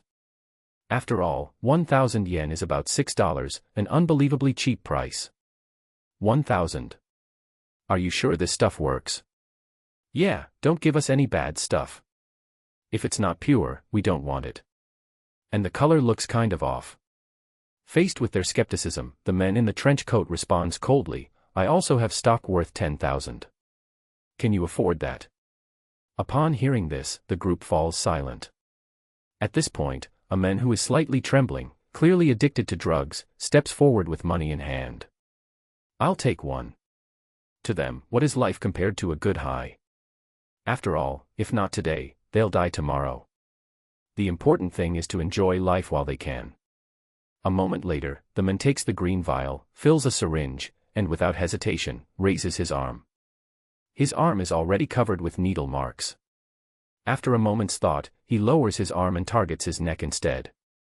Oh, ah. As the green liquid slowly enters his body, the man moans in pleasure. Seeing this, the others quickly take out their money. Give me one too. I want one. Me first. 10 minutes later. The man in the trench coat looks at the group of vagrants lying on the ground, enjoying themselves, and a sinister smile appears on his face. He then leaves the abandoned warehouse, heading to the next sales point. Boom. Thunder rumbles through the sky, and the rain pours down even harder. Half an hour later. In the brief flashes of lightning, a man is seen opening his blood-red eyes. Hungry. A low, inhuman growl emanates from his mouth. The next morning. Tokyo, in a 5-star hotel. Tony is woken up by a knock on the door. Who is it? It's me, Erica. Hearing the voice, Tony immediately wakes up. Give me a second. After changing his clothes, he opens the door. Outside stands a beautiful woman with long black hair. This time, Erica isn't wearing her mask, revealing her taut face and smooth skin. Her red, tight-fitting outfit clings to her body, highlighting her curves and long legs. 2 ninja daggers are tucked into her waist. Mr. Stark, I've brought the information you requested. We're even now. She sets down the file she was holding and turns to leave. Watching her walk away, Tony opens the file in his hand and starts reading. The more he reads, the more his brow furrows. According to the documents, Tokyo's Umbrella Corporation has been selling a lot of items to the Middle East.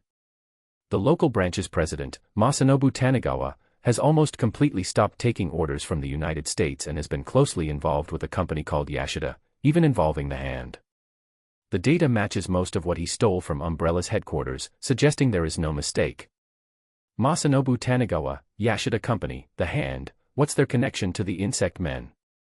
Things are getting more complicated. As he ponders, there's another knock on the door. Mr. Stark, there's an emergency. Please open the door. Tony opens the door to see a frantic Ando Miyun. A terrifying virus outbreak has occurred on Kyushu Island. You must return to America immediately. Tony looks confused. What's going on? It's a long story. You'd better come with me. She grabs Tony's hand, intending to leave. Wait a moment. Tony breaks free, grabs his Mark V briefcase from the bedside, and follows Miyun downstairs. What exactly happened? I'm not entirely sure. Last night, a horrifying virus broke out on Kyushu Island. The infected turn into bloodthirsty monsters, biting anyone they see. Those bitten also get infected. Even the U.S. Sasebo fleet base on Kyushu Island has fallen. The Japanese government has now sealed off Kyushu Island, no one is allowed in or out. Chapter 43, Iron Man takes action. When Tony got into the car, he quickly understood what was happening. He immediately instructed the driver to stop. No, I can't leave. I have to see what this virus is all about. As a superhero, Tony Stark may have the personality of a playboy and a carefree attitude, but he never lacked a sense of justice. With such a terrifying virus outbreak on Kyushu Island, there was no way he would just run away. Soon, right there on the street, he donned the Mark V armor and flew straight toward Kyushu Island. Mr. Stark. Mr. Stark. Watching Tony fly away, Ando Mion's face turned slightly cold, and she took out her phone. Boss, Stark is heading to Kyushu Island. Over Kyushu Island. Tony saw thick smoke rising everywhere. Clearly, there were fires burning on the ground. Numerous helicopters were flying across the sky, and heavily armed troops were guarding every checkpoint on the ground. The situation on Kyushu Island was extremely chaotic. After observing for a while, Tony spotted those who had been infected. To call them people would be an exaggeration, they looked more like monsters. They moved swiftly and with incredible agility. By his estimation, they could run 100 meters in about 7 or 8 seconds. Moreover, they were incredibly strong, with some of them even tearing a living person apart with their bare hands. It was clear that ordinary people, even with firearms, stood little chance against these creatures. Wait, even with firearms, victory wasn't guaranteed. Looking down, Tony saw a wave of more than 100 monsters charging towards a checkpoint. It was a T-shaped road, and behind it was a police station. A group of police officers was manning the checkpoint. They hid behind police cars and various debris, watching the wave of zombies approach with fear in their eyes. My God, so many monsters. What are we supposed to do? We're doomed, we're all going to die. Seeing the morale so low, the chief, who was in his 40s, knew that if this continued, the defense line would collapse even before the fight started. So, he raised his pistol and stepped forward. Everyone, I know you're scared, but behind us are our wives and children, our parents, and the honor and hope of Great Japan. I will stand and fight alongside you all, and even if we die, we will not retreat. With that, he led by example and pulled the trigger. Bang. Bang. Unfortunately, the Japanese police mostly used the P230 pistol, with a caliber of only 7.65 millimeters. The bullets couldn't even kill the zombies. Not only that, but they barely slowed the zombies' advance. Seeing their chief's bravery, the other officers were also inspired and began firing sporadically. Bang. Bang. Bang. Although they had the courage to fight, their efforts were largely in vain. Only a few lucky bullets hit the zombies in the eyes, destroying their brains. Most of the bullets, however, struck their bodies, doing nothing to stop their advance. The zombies were getting closer, and were about to break through the defense line and start a massacre when a red and white figure descended from the sky. With a boom sound, Tony landed, stomping 2 zombies under his feet. Then, with a repulsor blast from his palms, he fired. Zap. Zap. 2 zombies were instantly blasted in the head. Mr. Stark, based on analysis, these monsters' weak points are the brain and the cervical spine. Destroying the brain will kill the monster, and breaking the cervical spine will disable its mobility. Got it. With that, Tony continued using his repulsor blasts to attack the zombies. The Mark V armor was designed to be portable and lightweight, so it didn't have mini-missiles, flares, or armor-piercing rounds. Its only offensive capability was the repulsor beams. Luckily, the reactor in his chest provided enough power to sustain continuous firing. The surrounding police officers, seeing Iron Man appear, cheered loudly. Look, this must be military support. Oh my God, has our country developed battle robots? The government won't abandon a single one of us. Mistaking Iron Man for a robot from their own military, the officers were inspired and fired their weapons with renewed vigor. With Tony's help, the 100 or so zombies were quickly taken down one by one. The police chief, exhausted, approached Tony. Thank you very much, Mr. As a chief, he knew this wasn't a government or military rescue, this was a superhero who happened to be in the right place at the right time. You're welcome. Tony wasted no time in pleasantries, he took off immediately, heading to the next location. Meanwhile, back in New York, at Tony's seaside villa, it was nighttime due to the time difference. Pepper had just returned home after a busy evening of social events. She kicked off her heels, dropped her bag, and lazily slumped onto the couch, turning on the TV. Reports from our station indicate a terrifying virus outbreak in Japan last night. Those infected turn into bloodthirsty monsters that attack anyone on sight. Our Congress is holding an emergency meeting to decide whether to send troops to the Sakura Nation. CBS brings you the latest news. 6 months from now was supposed to be Japanese elections. However, last night, a strange virus outbreak occurred on Kyushu Island in Japan. Those infected turn into zombies like in the movies. The United Nations has issued an emergency quarantine notice and suspended all flights to Japan. Umbrella Corporation has announced a new joint venture with Russia to establish a new branch. This is a reporter from Japan. Here, you can see Japan's self-defense forces and our U.S. military personnel working together to construct a quarantine barrier on the borders of Kyushu Island. This is to prevent the spread of terrifying monsters, which are like zombies. They are incredibly difficult to kill and spread the virus rapidly. Switching through several channels, most were covering the virus outbreak in Japan. Pepper's expression grew more serious. After all, Tony was still in Japan. With this thought, she quickly made a phone call. Fortunately, it was answered after just a moment. "Hello, Tony, where are you?" "Boom. I'm busy right now." "What's up?" "Rat-tat-tat." Listening to the sounds of explosions and gunfire over the phone, Pepper became instantly worried. "Tony, are you all right? It sounds like there's a war going on where you are." "Oh, Pepper, you won't believe this. There's been an outbreak here, some kind of zombie-like monsters." "You mean you're fighting zombies now?" "Don't worry, I'm perfectly safe. My armor will protect me." "No, I want you to come back. I want you to come back safe and sound." "I'm busy. Can't talk now. I'll come back later." As Tony hung up the phone, Pepper was filled with anxiety. She knew Tony's personality. He was stubborn. Just like when he decided to shut down the weapons development and manufacturing division. When he made up his mind, there was no considering the consequences. And now, there was no way she could persuade Tony to come back. Thinking for a moment, she dialed another number. "Hello, Professor Charles. I need your help with something." Chapter 44, Setting Up a New Branch. Although the zombies' strength and speed far exceed those of the sluggish zombies depicted in movies, the crisis on Kyushu Island has not spread to the entire Japan due to the suppression of modern firepower. And with global support, the zombies on Kyushu Island will eventually be eradicated. Moreover, with the addition of various superheroes, the fight against the zombies is overwhelmingly one-sided. However, while the world's attention was focused on Kyushu Island, on the third day, Luna led the Umbrella team to Boly City in Russia. Boly City is the largest city in the far east of Russia, with industries including aircraft manufacturing, fuel, wood processing, construction, and building materials. After touring Boly City with the team, Luna chose a mountainous area more than 30 kilometers to the east. The accompanying Russian officials were puzzled by this choice. "Miss Luna, why would you choose such a remote location? It's not convenient for transporting building materials or recruiting workers." Luna smiled slightly. "This is due to the special nature of our industry.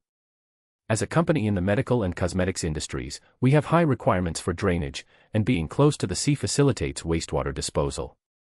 Also, the medical industry inevitably involves trade secrets, so being a bit further away helps prevent espionage." This was merely an excuse. In reality, Adam had requested that the location be remote and close to the sea. This way, experiments that were inconvenient to conduct in the United States could be done in Russia. For example, cloning experiments. The Red Queen has always had data on cloning technology, but the cost of cloning a person is less economical than hiring someone. Moreover, the concept of cloning has never been socially accepted. To avoid criticism, Adam never conducted cloning experiments in the United States. But in the sparsely populated Russia, it's different. Since Russia is a sworn enemy of the United States, even if discovered, there would be room to maneuver. The Russian officials were suspicious of Luna's explanation, but as long as the other party was willing to invest in Russia, they didn't care too much. After all, Russia's economy has never been great. It's not every day an international giant comes to invest, so they were naturally lenient. Next, Luna finalized the location and began signing the contracts.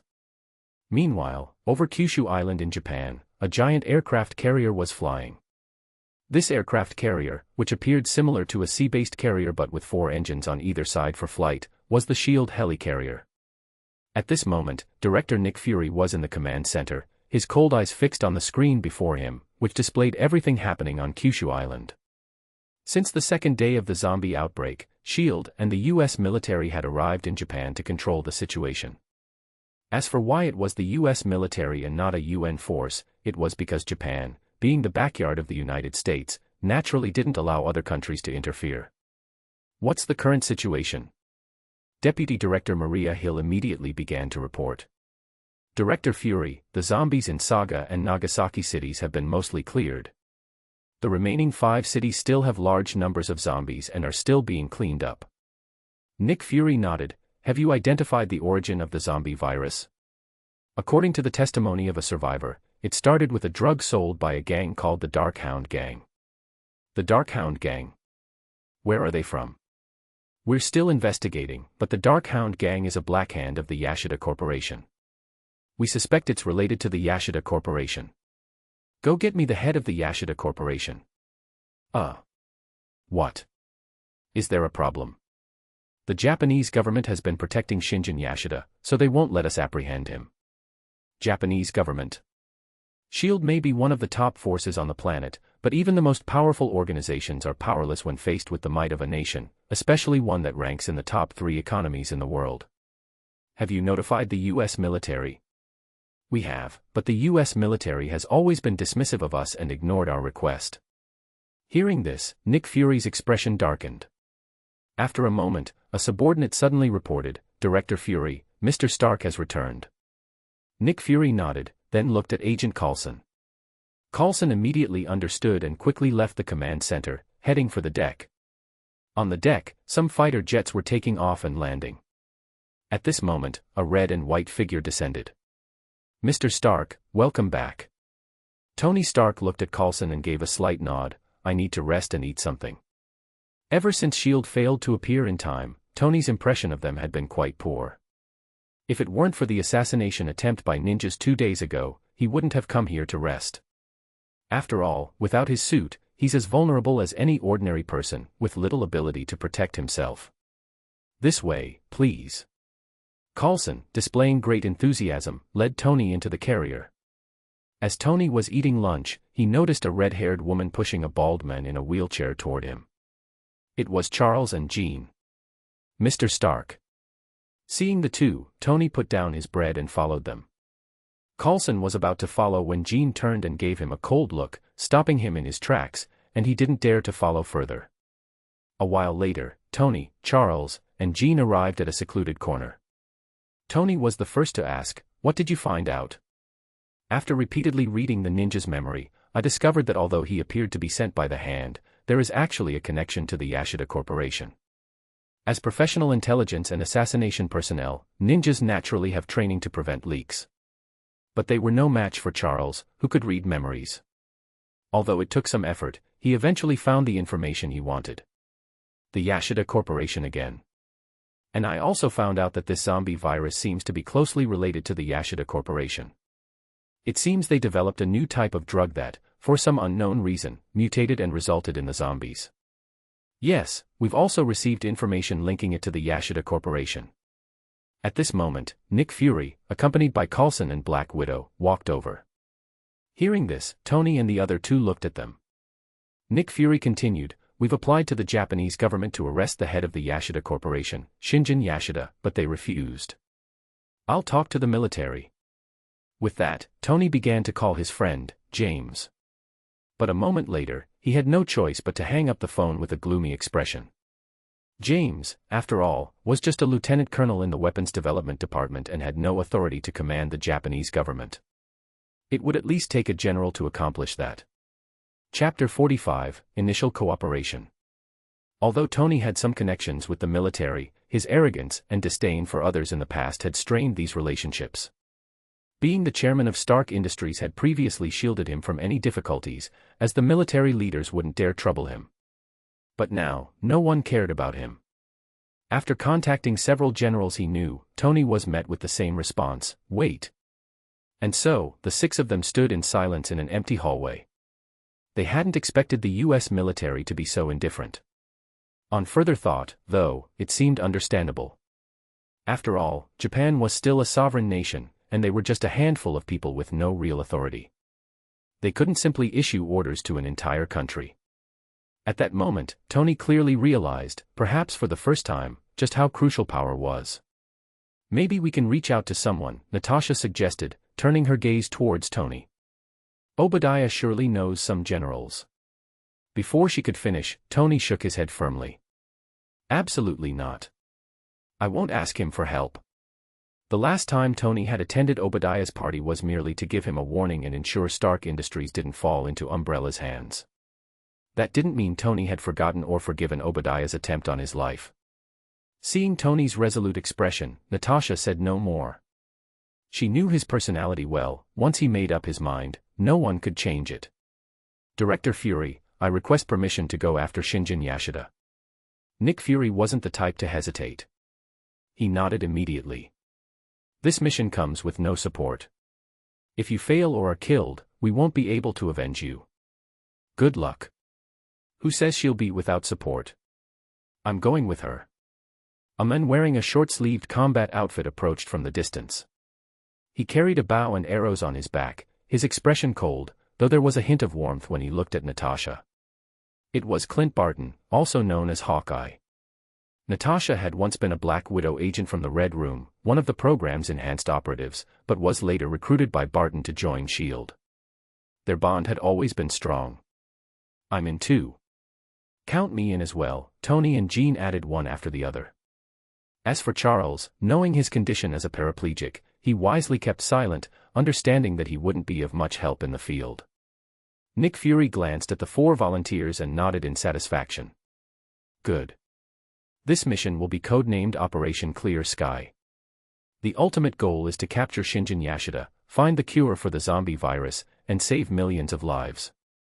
The four of them nodded with determination. Tokyo. At the top floor of the Yashida Corporation Tower, an elderly man named Ichiro Yashida gazed into a mirror, staring at his white hair and deeply wrinkled face, filled with the terror of approaching death. He had survived World War II and was now over 90 years old. Modern medicine and machinery had kept him alive, but each day, he felt his vitality slipping away. His body weakened more with every passing moment, and the fear gnawed at him. A few months ago, he had learned from Masanobu Tanigawa that Umbrella Corporation had methods to extend life. Since then, Yashida had begun reaching out to them, probing for information. Eventually, he learned about Umbrella's latest T3 enhancement serum, which could restore a person's physical capabilities to their peak, essentially rejuvenating them and extending their lifespan.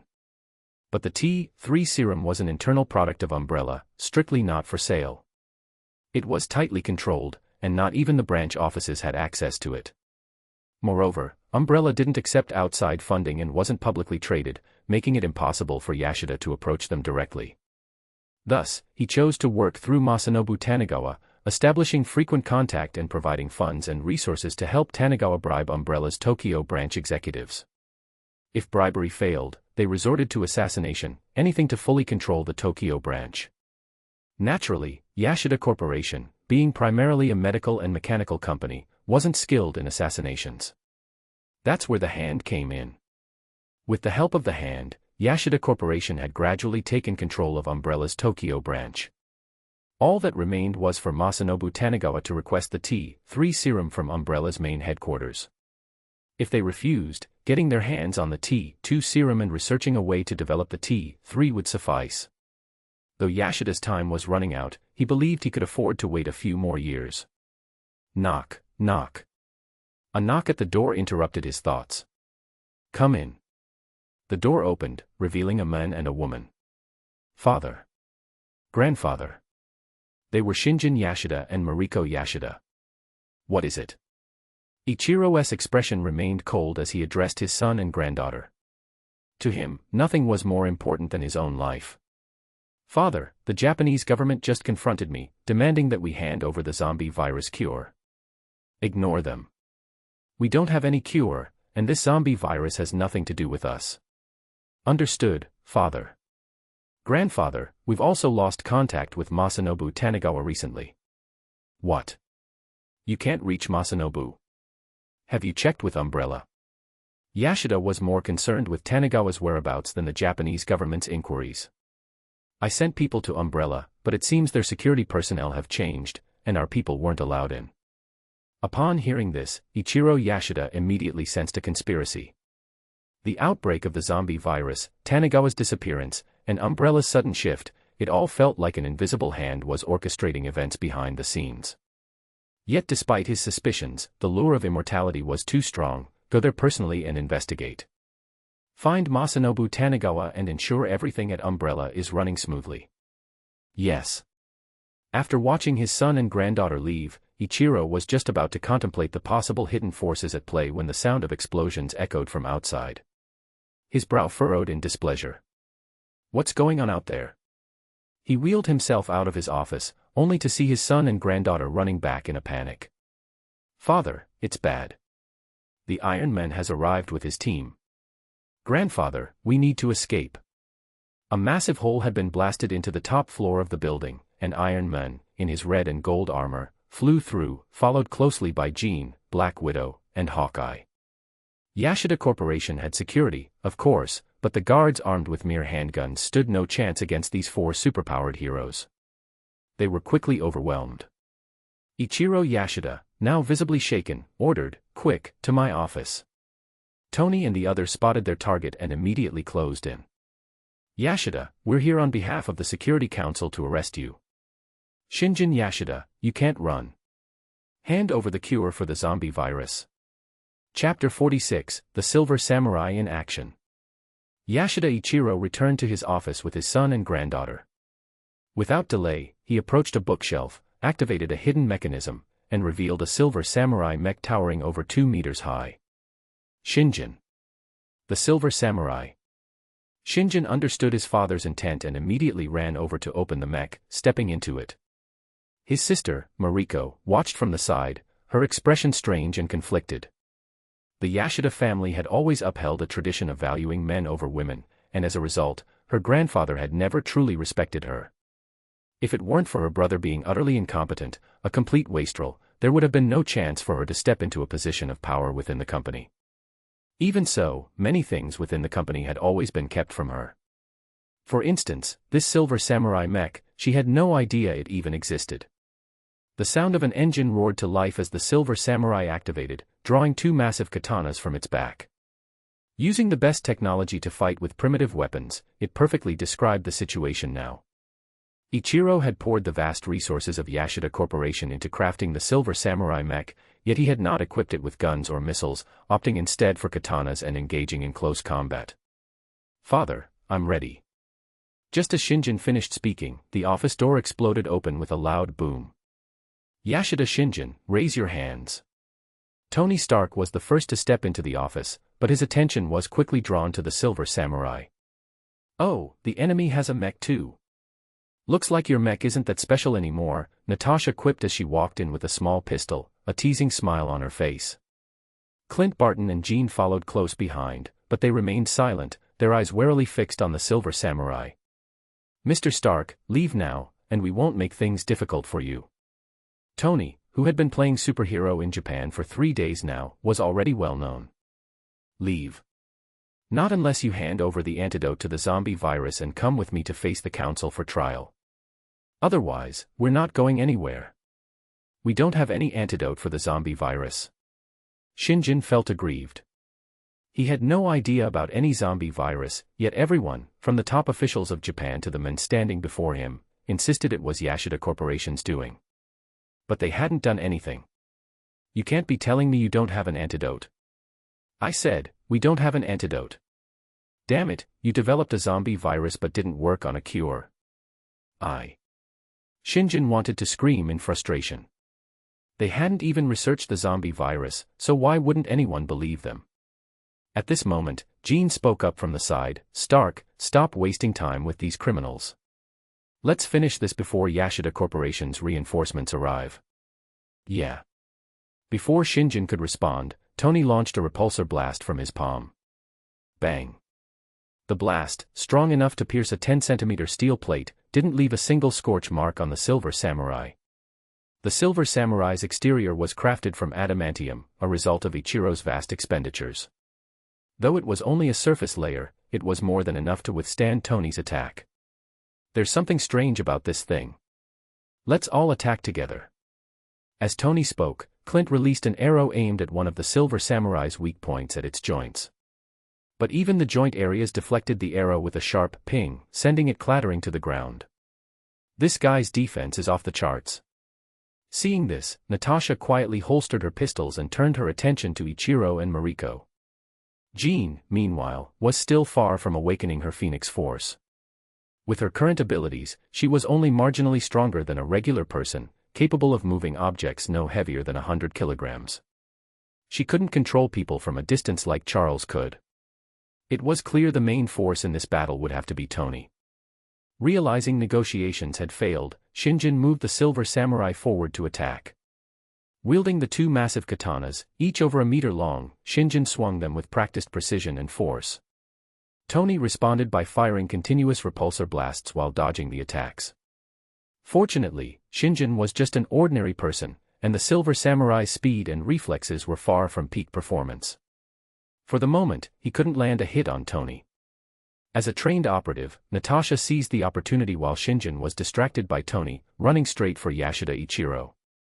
It was common knowledge that Japan placed great value on family and loyalty. If they captured Ichiro, Shinjin would surely surrender. Ichiro, seeing Natasha approaching, immediately began backing away in his wheelchair. "Stay away from me." But how could a 90-year-old man in a wheelchair possibly escape a highly trained Black Widow? In no time, Natasha had him restrained, pressing a gun to his head. "Yashida Shinjin, stop right now. Or I'll kill your father." Shinjin glanced at Natasha and his captured father but said nothing, continuing his assault on Tony.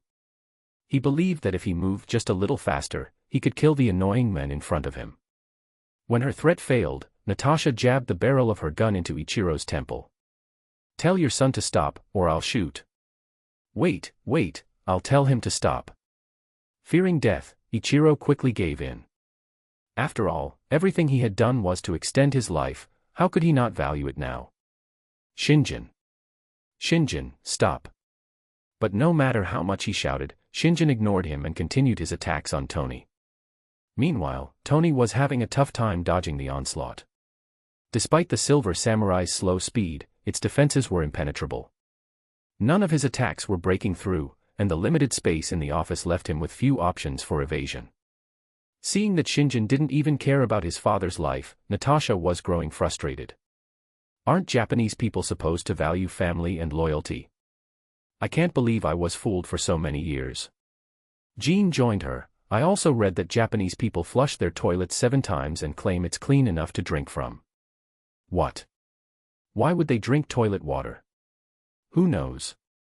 Backed into a corner by Shinjin, Tony couldn't help but interrupt their conversation. "Guys, can we stop talking about Japanese toilets? Their reinforcements are here." At the entrance to the staircase, a large group of Yashida Corporation security forces appeared. These guards were far better equipped than the ones before, carrying rifles, submachine guns, and even portable rocket launchers. Chapter 47, The Greatest Weakness. Despite the security guards being better armed, it didn't change their fate as mere cannon fodder. Barton, having no solution against the Silver Samurai, quickly drew his bow and fired. Whoosh, whoosh, whoosh.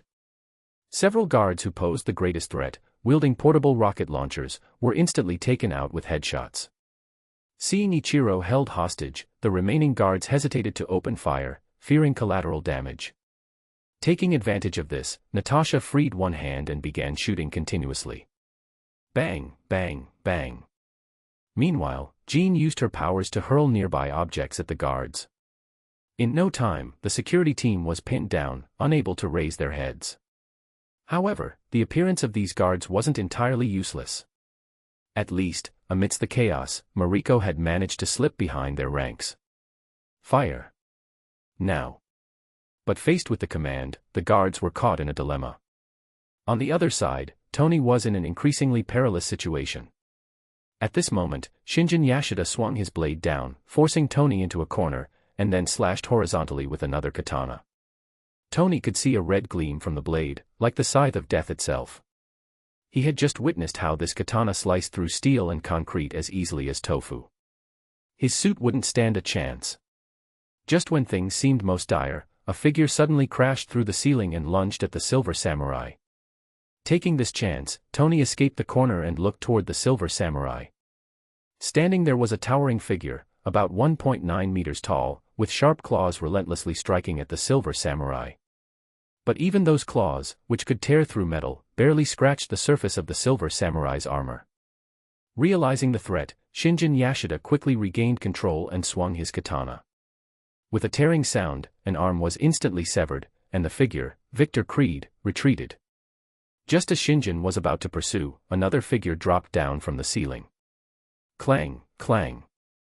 The adamantium claws finally left 2 scratches on the Silver Samurai. But the next second, Logan was sent flying by the samurai's sword hilt. "Who are you people?" Tony asked, helping Victor to his feet. He felt a deep gratitude for the men who had just lost an arm to save him. "Victor. My name's Victor." Thanks to recent healing, Victor had regained his ability to speak and remembered his name. Sabretooth was just a nickname, Victor was his true identity. But aside from that, he recalled nothing else. Logan got up from the ground, looking battered. "What are you waiting for?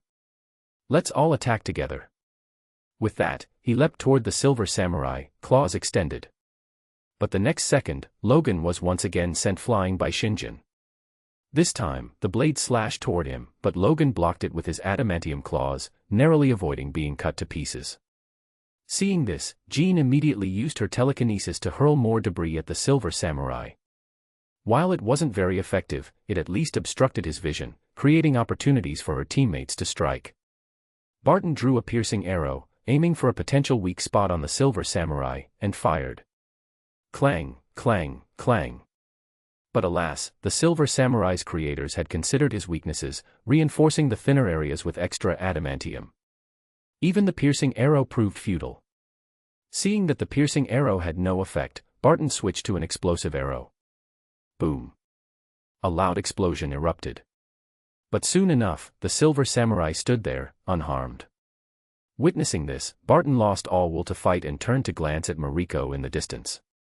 Beside him, Natasha quietly holstered her pistol.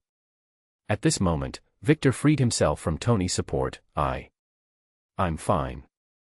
Go. Fight. Tony, with a look of reluctance, tried to stop him. Victor's condition was pitiful, and Tony couldn't bear to let him continue fighting. But in the next instant, Tony's pupils shrank. He saw the flesh on Victor's severed arm begin to regenerate rapidly. You're a mutant.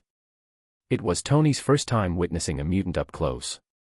Watching Victor's arm regrow so swiftly left him stunned. Victor took a few steps forward and once again charged at the Silver Samurai, only to be knocked away again. Logan followed suit, leaping in, but he too was repelled.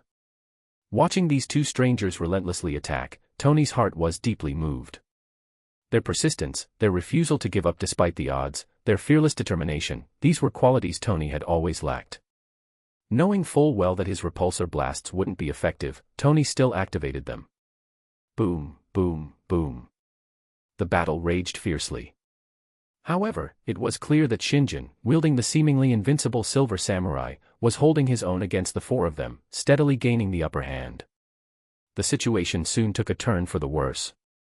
Victor was struck again, this time losing a leg, rendering him unable to fight. With only Logan left, the pressure was immense. If this goes on, we're all dead. Barton muttered, frustration etched across his face. He raised his bow several times, only to lower it again in despair. In this moment, he loathed his own powerlessness. He couldn't even break through the enemy's defenses. Natasha suddenly spoke up, "From what I've observed, Shinjin Yashida's armor seems to lack a shock absorption system. At first, Barton was confused, but he quickly understood and looked toward the floor. Tony, Jean, aim for the ground. Natasha explained, the Silver Samurai's armor is extremely heavy, but there's no shock absorption system. Tony and Jean immediately caught on. Tony's repulsor blasts and Jean's telekinesis were now directed at the floor. Boom, boom. The ground began to crack and crumble under the assault. You despicable cowards. How dare you? Feeling the Silver Samurai becoming increasingly unstable, Shinjin began to panic. Just as Natasha had surmised, the armor was heavily reinforced for defense, with no system to absorb shock. A fall from a great height wouldn't damage the armor, but Shinjin himself would be crushed inside. Jarvis, full power. With a powerful blast from Tony's repulsor, the ground finally gave way, collapsing beneath them. Boom, boom, boom. No. With a final, furious roar, Shinjin fell through the crumbling floor, his heavy armor triggering a chain reaction of collapses. Layer after layer fell beneath him, and soon Shinjin was gone from sight. In the confusion, no one noticed that Ichiro Yashida had been shot in the head, and Mariko Yashida had vanished entirely. Chapter 47, The Greatest Weakness. Despite the security guards being better armed, it didn't change their fate as mere cannon fodder. Barton, having no solution against the Silver Samurai, quickly drew his bow and fired. Whoosh, whoosh, whoosh. Several guards who posed the greatest threat, wielding portable rocket launchers, were instantly taken out with headshots. Seeing Ichiro held hostage, the remaining guards hesitated to open fire, fearing collateral damage. Taking advantage of this, Natasha freed one hand and began shooting continuously. Bang, bang, bang. Meanwhile, Jean used her powers to hurl nearby objects at the guards. In no time, the security team was pinned down, unable to raise their heads. However, the appearance of these guards wasn't entirely useless. At least, amidst the chaos, Mariko had managed to slip behind their ranks. Fire. Now. But faced with the command, the guards were caught in a dilemma. On the other side, Tony was in an increasingly perilous situation. At this moment, Shinjin Yashida swung his blade down, forcing Tony into a corner, and then slashed horizontally with another katana. Tony could see a red gleam from the blade, like the scythe of death itself. He had just witnessed how this katana sliced through steel and concrete as easily as tofu. His suit wouldn't stand a chance. Just when things seemed most dire, a figure suddenly crashed through the ceiling and lunged at the Silver Samurai. Taking this chance, Tony escaped the corner and looked toward the Silver Samurai. Standing there was a towering figure, about 1.9 meters tall, with sharp claws relentlessly striking at the Silver Samurai. But even those claws, which could tear through metal, barely scratched the surface of the Silver Samurai's armor. Realizing the threat, Shinjin Yashida quickly regained control and swung his katana. With a tearing sound, an arm was instantly severed, and the figure, Victor Creed, retreated. Just as Shinjin was about to pursue, another figure dropped down from the ceiling. Clang, clang. The adamantium claws finally left 2 scratches on the Silver Samurai. But the next second, Logan was sent flying by the samurai's sword hilt. Who are you people? Tony asked, helping Victor to his feet. He felt a deep gratitude for the men who had just lost an arm to save him. Victor. My name's Victor. Thanks to recent healing, Victor had regained his ability to speak and remembered his name. Sabretooth was just a nickname, Victor was his true identity. But aside from that, he recalled nothing else. Logan got up from the ground, looking battered. What are you waiting for? Let's all attack together. With that, he leapt toward the Silver Samurai, claws extended. But the next second, Logan was once again sent flying by Shinjin. This time, the blade slashed toward him, but Logan blocked it with his adamantium claws, narrowly avoiding being cut to pieces. Seeing this, Jean immediately used her telekinesis to hurl more debris at the Silver Samurai. While it wasn't very effective, it at least obstructed his vision, creating opportunities for her teammates to strike. Barton drew a piercing arrow, aiming for a potential weak spot on the Silver Samurai, and fired. Clang, clang, clang. But alas, the Silver Samurai's creators had considered his weaknesses, reinforcing the thinner areas with extra adamantium. Even the piercing arrow proved futile. Seeing that the piercing arrow had no effect, Barton switched to an explosive arrow. Boom. A loud explosion erupted. But soon enough, the Silver Samurai stood there, unharmed. Witnessing this, Barton lost all will to fight and turned to glance at Mariko in the distance. Beside him, Natasha quietly holstered her pistol. At this moment, Victor freed himself from Tony's support. I'm fine. Go. Fight. Tony, with a look of reluctance, tried to stop him. Victor's condition was pitiful, and Tony couldn't bear to let him continue fighting. But in the next instant, Tony's pupils shrank. He saw the flesh on Victor's severed arm begin to regenerate rapidly. You're a mutant. It was Tony's first time witnessing a mutant up close. Watching Victor's arm regrow so swiftly left him stunned. Victor took a few steps forward and once again charged at the Silver Samurai, only to be knocked away again. Logan followed suit, leaping in, but he too was repelled. Watching these two strangers relentlessly attack, Tony's heart was deeply moved. Their persistence, their refusal to give up despite the odds, their fearless determination, these were qualities Tony had always lacked. Knowing full well that his repulsor blasts wouldn't be effective, Tony still activated them. Boom, boom, boom. The battle raged fiercely. However, it was clear that Shinjin, wielding the seemingly invincible Silver Samurai, was holding his own against the four of them, steadily gaining the upper hand. The situation soon took a turn for the worse. Victor was struck again, this time losing a leg, rendering him unable to fight. With only Logan left, the pressure was immense. If this goes on, we're all dead. Barton muttered, frustration etched across his face. He raised his bow several times, only to lower it again in despair. In this moment, he loathed his own powerlessness. He couldn't even break through the enemy's defenses.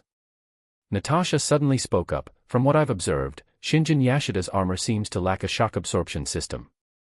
At first, Barton was confused, but he quickly understood and looked toward the floor. Tony, Jean, aim for the ground. Natasha explained, the Silver Samurai's armor is extremely heavy, but there's no shock absorption system. Tony and Jean immediately caught on. Tony's repulsor blasts and Jean's telekinesis were now directed at the floor. Boom, boom. The ground began to crack and crumble under the assault. You despicable cowards. How dare you? Feeling the Silver Samurai becoming increasingly unstable, Shinjin began to panic. Just as Natasha had surmised, the armor was heavily reinforced for defense, with no system to absorb shock. A fall from a great height wouldn't damage the armor, but Shinjin himself would be crushed inside. Jarvis, full power. With a powerful blast from Tony's repulsor, the ground finally gave way, collapsing beneath them. Boom, boom, boom. No. With a final, furious roar, Shinjin fell through the crumbling floor, his heavy armor triggering a chain reaction of collapses. Layer after layer fell beneath him, and soon Shinjin was gone from sight. In the confusion, no one noticed that Ichiro Yashida had been shot in the head, and Mariko Yashida had vanished entirely. Chapter 48, A New Discovery. As the collapse happened on the other side, Barton and Natasha, with their agile skills, managed to evade the danger and reached a safe spot. Jean, on the other hand, used her telekinesis to levitate herself, avoiding the fall altogether. Tony's Mark V armor grabbed the injured Victor, keeping him airborne, but Logan wasn't so lucky, he fell along with the debris. After a moment of chaos, the dust began to settle, and everyone started checking their surroundings. Yashida Ichiro, who had been sitting in his wheelchair, was now dead. However, given his old age and long-time retreat from public life, few even remembered him. His death didn't stir much of a reaction from the group. Yashida Mariko, on the other hand, had been more active, so they searched for her briefly before giving up. Let's go down and check out the situation. Yeah, and don't forget, we need to find the cure for the zombie virus. How's Victor's partner? We need to save him too. A few minutes later, they descended to the lowest level of Yashida Corporation, where they saw a group of security guards gathered around the Silver Samurai. President, are you all right? President. President. There's no response, he's dead. No. Someone soon noticed Tony and the others approaching from above and immediately drew their guns. Revenge for the president. Bang. Bang. Kill them. Boom. Faced with overwhelming numbers and with Japan's self-defense forces arriving outside, the group knew it was time to retreat. After confirming Yashida Shinjin's death and retrieving Logan, they made their escape. 1 hour later. Aboard the SHIELD helicarrier, Nick Fury wore a grim expression as he faced the team. You killed Yashida Shinjin. Wasn't the mission to capture him? Natasha and Barton remained silent. They understood Fury's temperament and knew his anger was more directed at the outcome than at them personally. However, Tony wasn't one to tolerate Fury's attitude. He stood up, ready to leave the room, but hesitated when he remembered Victor and Logan were still being treated in the medical bay. He couldn't abandon those who had risked their lives to save him. You have no idea how dangerous the situation was, Tony retorted. Yashida Shinjin's silver samurai suit had almost no weaknesses. If we hadn't killed him, we would all be dead. Fury stared at Tony, his tone icy. And what about the cure? What about the millions of people on Kyushu? Tony wanted to say it wasn't his responsibility, but the thought of the terrifying zombies and the innocent women, children, and elderly stopped him. His sense of justice and compassion wouldn't allow him to turn a blind eye to the millions of lives at stake. Seeing Tony back down slightly, Fury softened his approach and looked at the others. Now, Japan's government and the self-defense forces are demanding we hand over the person responsible for killing Yashida Shinjin. What do you suggest we do?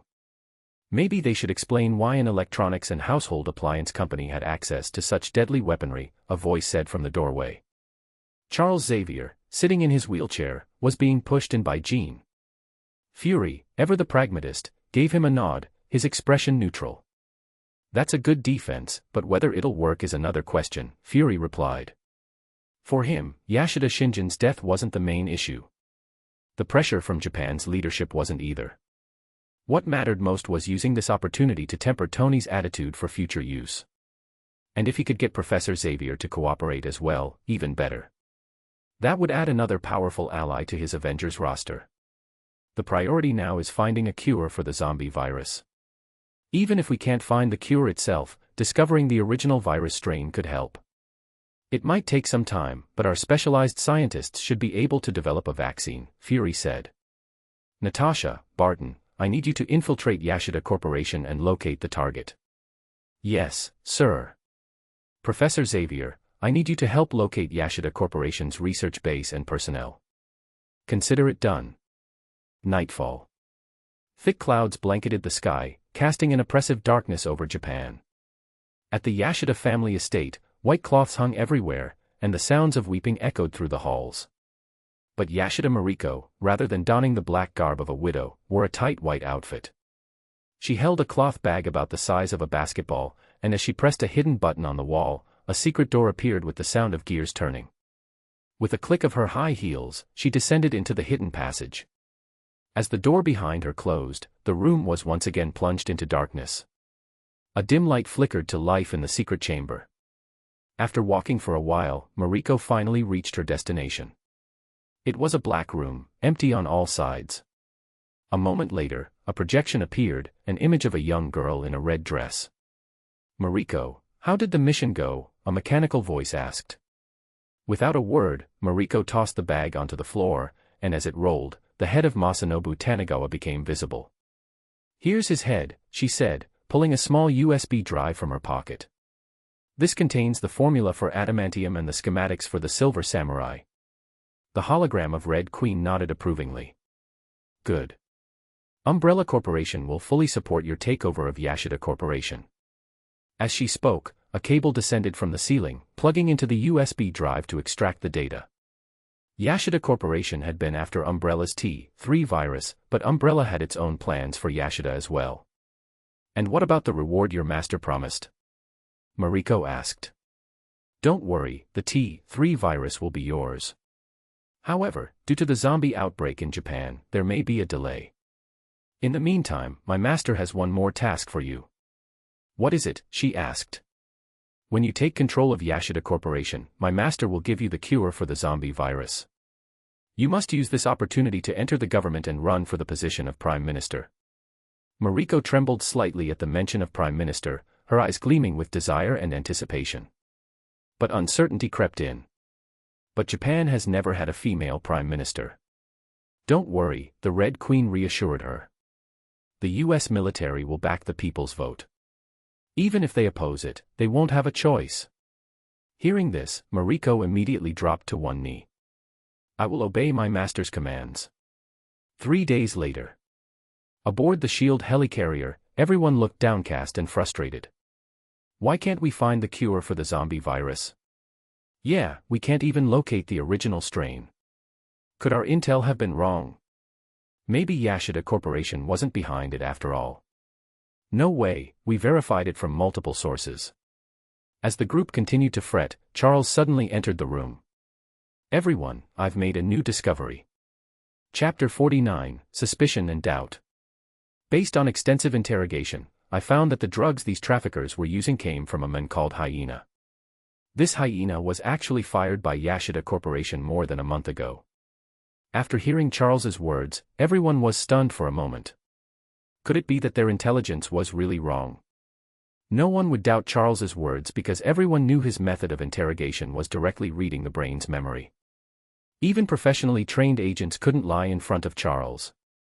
Can you find this hyena? Asked Tony.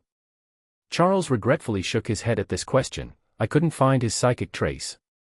He might already be dead. In such schemes, eliminating street-level pawns was common, so he didn't think Hyena could still be alive. But I think we can approach this from another angle. In this world, how many organizations are capable of studying the zombie virus? As the group remained silent, Jean, standing behind Charles, spoke up. Umbrella definitely has that capability. Upon hearing this, Tony immediately understood what Charles was implying. It was nothing more than using S.H.I.E.L.D.'s resources to investigate Umbrella. He said nothing in response, as Umbrella certainly had the power to conduct such research. Moreover, Umbrella had never given Tony a good impression.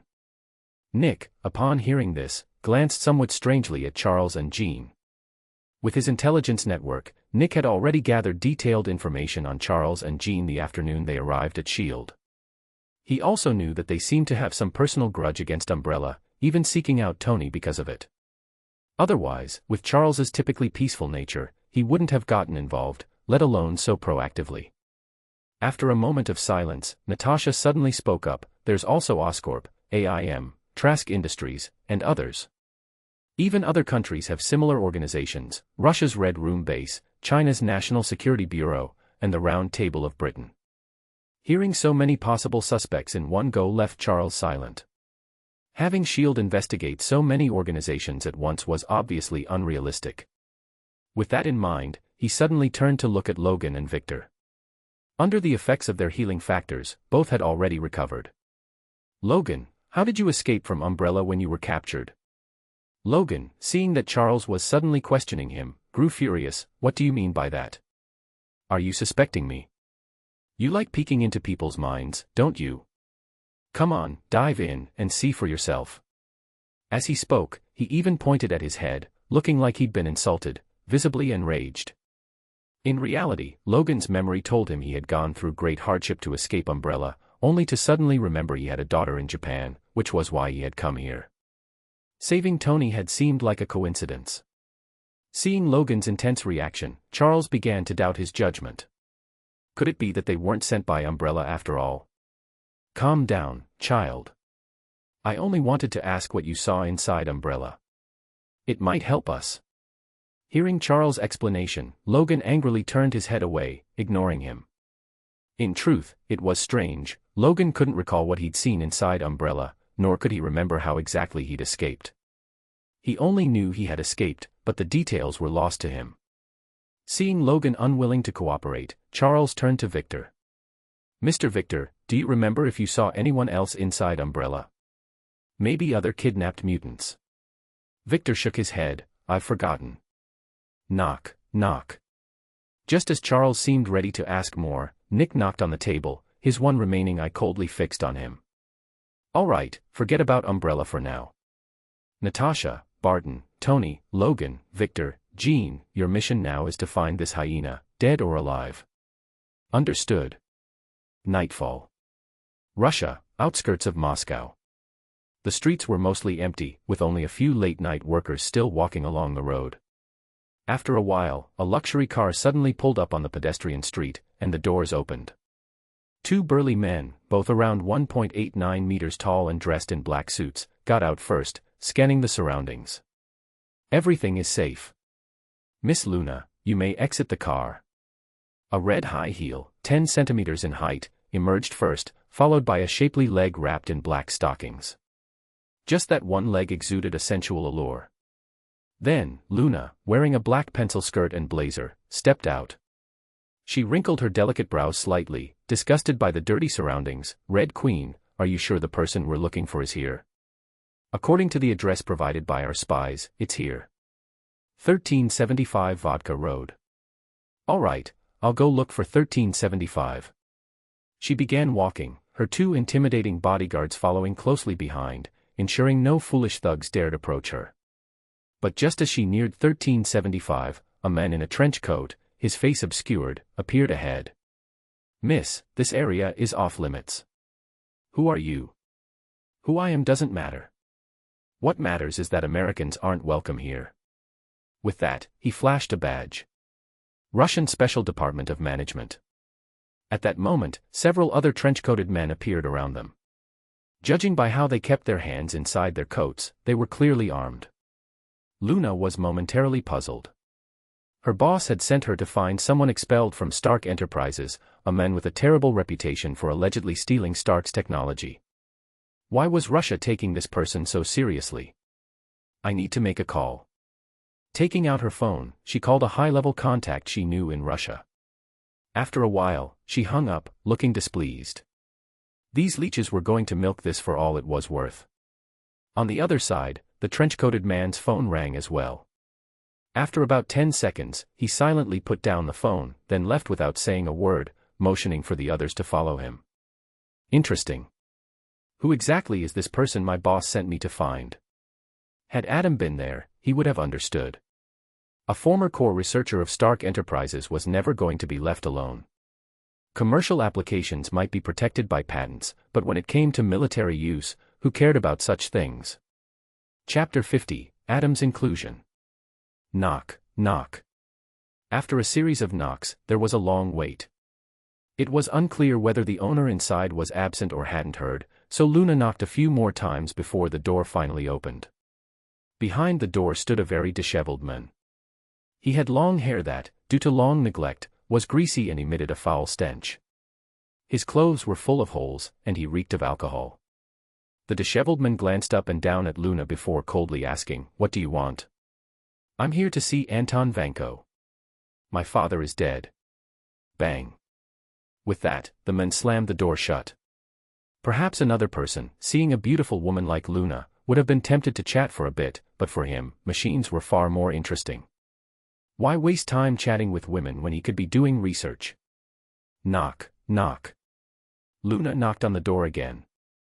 The door opened once more, revealing the man's impatient expression. "What do you want now?" "We're not just here for your father. We're also looking for you, Ivan Vanko." Hearing his name, Ivan's brows furrowed. "What do you want with me?" "I represent Umbrella and would like to hire you as our chief engineer." "Not interested." Seeing that Ivan was about to shut the door again, Luna quickly added, "We own shares in Stark Industries."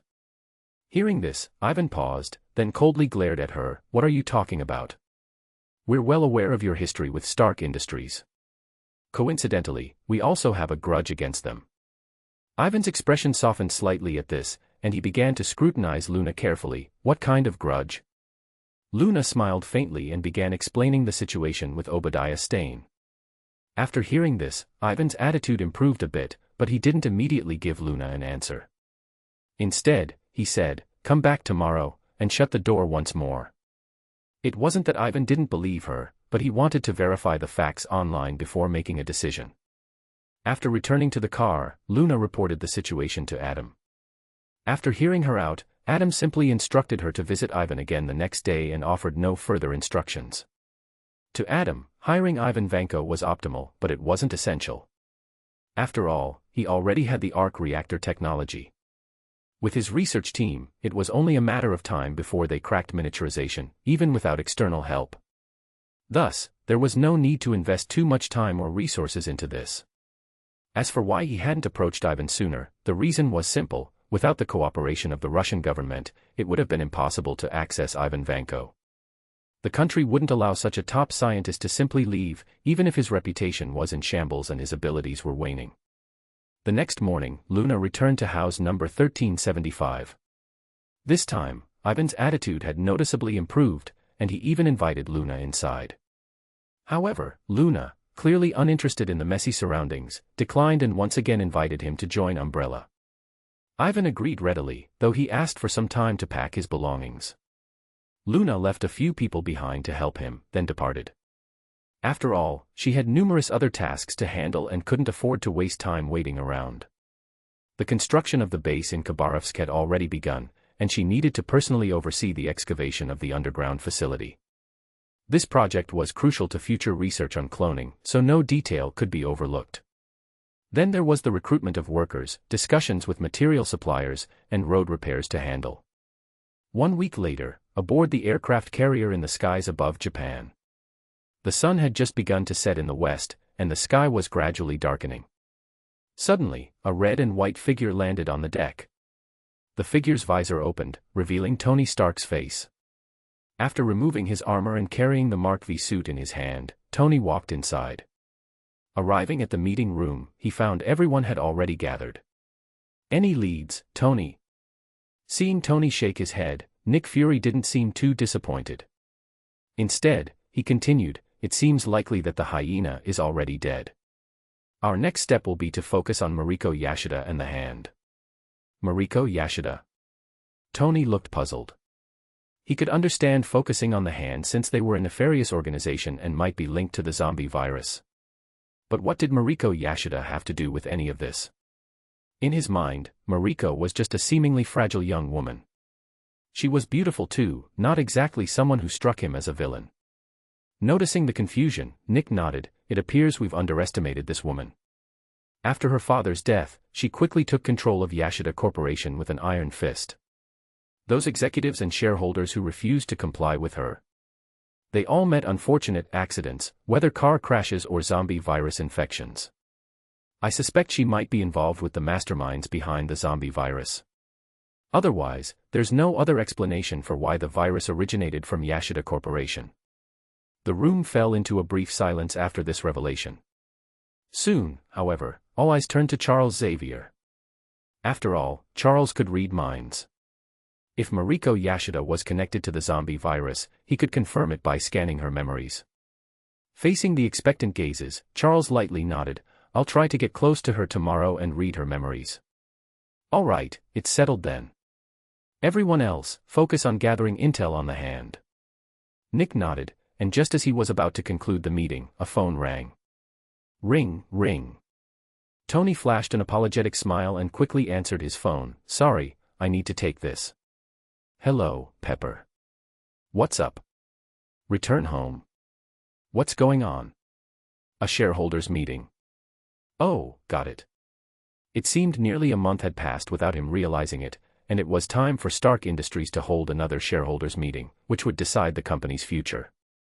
After hanging up, Tony turned to Nick. "I need your support with those shares." Nick, naturally, didn't refuse Tony's request. "Of course. I'll have Coulson accompany you. We've got things covered here." After 10 days of relentless efforts, the zombie virus in Kyushu had finally been brought under control. All roads and bridges were tightly secured by the U.S. military and Japan's self-defense forces, ensuring that not a single zombie escaped. As for the millions of zombies on Kyushu, their fate remained undecided, pending further discussion at the United Nations. After all, no one knew if these zombies could still revert to human form. If they could, then the person who ordered the attack would go down in history as a criminal. Chapter 51, The Blacklight Virus Experiment. America, New York, inside the Umbrella base. Adam looked at the small arc reactor in his hand, no bigger than the size of a palm, and nodded in satisfaction. Aside from the miniaturization of the arc reactor, Ivan hadn't developed any other significant advanced technology. He had no interest in plasma whips. Although the plasma whips could cut through most materials, they required a lot of energy to power 2 whips and were only useful in close combat. It was better to use that energy to fire electromagnetic cannons, which would be far more powerful than the plasma whips. Now that the miniaturized arc reactor was ready, the Sentinel project could begin. However, the genetic code of Mystique hadn't been fully deciphered yet, so the first-generation Sentinels might not have the ability to absorb or shape-shift. The sound of high heels echoed in the distance. Philia, dressed in a white sterilization suit, walked briskly toward him in her heels. "Boss, the Blacklight Virus experiment is ready." Adam set down the arc reactor in his hand. "Then let's begin." A moment later, he followed Philia to the entrance of the laboratory. Inside, a dozen or so researchers were waiting. "Good evening, Dr. Adam." "Dean Adam, Dr. Philia." "Good evening, boss." Adam glanced at the group of researchers who had followed him for nearly 10 years, feeling a slight wave of nostalgia. When he first transmigrated to the Marvel Universe, he was penniless. Starting a company was out of the question, even getting food was a challenge. Although he eventually founded Umbrella, he couldn't attract any top-tier talent, so he had to recruit students from universities. They might not have had the capabilities to independently research a project, but they were good enough for routine tasks. "Let's start the experiment." "Yes, sir." The team quickly assumed their respective positions. Some recorded data, others prepared nutrient fluids, while others pushed the test subject into the room and prepared the Blacklight Virus. Armed security personnel stood nearby to ensure that nothing went wrong during the experiment. However, Adam didn't have high hopes for this experiment. Back when the T-Virus was being developed, even with the Red Queen's advanced data support, it took several failures before a successful breakthrough was made. After all, failure was the norm in biochemical experiments, success was just a rare occurrence.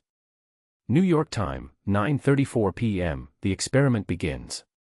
9:35 p.m., test subject number 1 is ready. 9:37 p.m., starting injection of advanced nutrient fluids to ensure the subject's stamina and nutrition levels. 9:49 p.m., the subject's physical stats have reached their peak.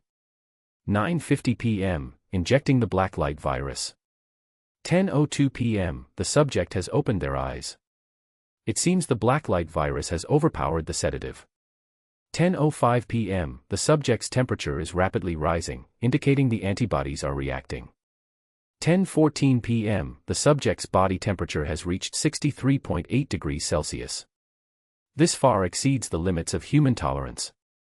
10:17 p.m., the subject is struggling violently, and a black substance has started to emerge from their skin. As the experiment progressed, Adam suddenly spoke up, "Stop the nutrient fluid supply." Philia hesitated for a moment. "Boss, without enough nutrients, the test subject may die." Adam shot her a cold look. "I don't want to repeat myself." This was one of the reasons why Luna had become his assistant, while Philia remained confined to the lab. Unable to withstand Adam's gaze, Philia lowered her head submissively. "Understood." Stopping the nutrient fluid. As soon as the nutrient fluid supply was halted, the test subject's struggle weakened, but the black substance covering its body increased. "Bring me 10 lab mice." "Yes, sir." A moment later, 10 lab mice were brought into the lab. Without hesitation, Adam tossed the mice onto the test subject. In the next second, the black substance on the test subject's body reacted as if it were alive, quickly enveloping the mice. Squeak, squeak. After a brief struggle, the mice went still. As the subject absorbed the mice, white fur began to sprout from its body, and its hands and feet started to resemble those of the lab mice. With each mouse absorbed, the transformation became more pronounced, and the subject even grew a tail. My God, it's evolving to resemble the creatures it absorbs. Does that mean if it absorbs a cheetah, it could turn into a cheetah? A cheetah? That's nothing. What if it absorbs those creatures? Would it evolve even further? Are you talking about the lickers? Shoo. After observing for a while, Adam suddenly ordered, "Bring me the level 1 X genes." He wanted to see if the Blacklight Virus could absorb X genes. Level 1 X genes were those that granted ordinary superpowers, such as enhanced strength or speed. Moments later, a vial containing X genes was brought in, and Adam, once again, threw it onto the test subject. As the X genes were absorbed, the test subject's body underwent another mutation.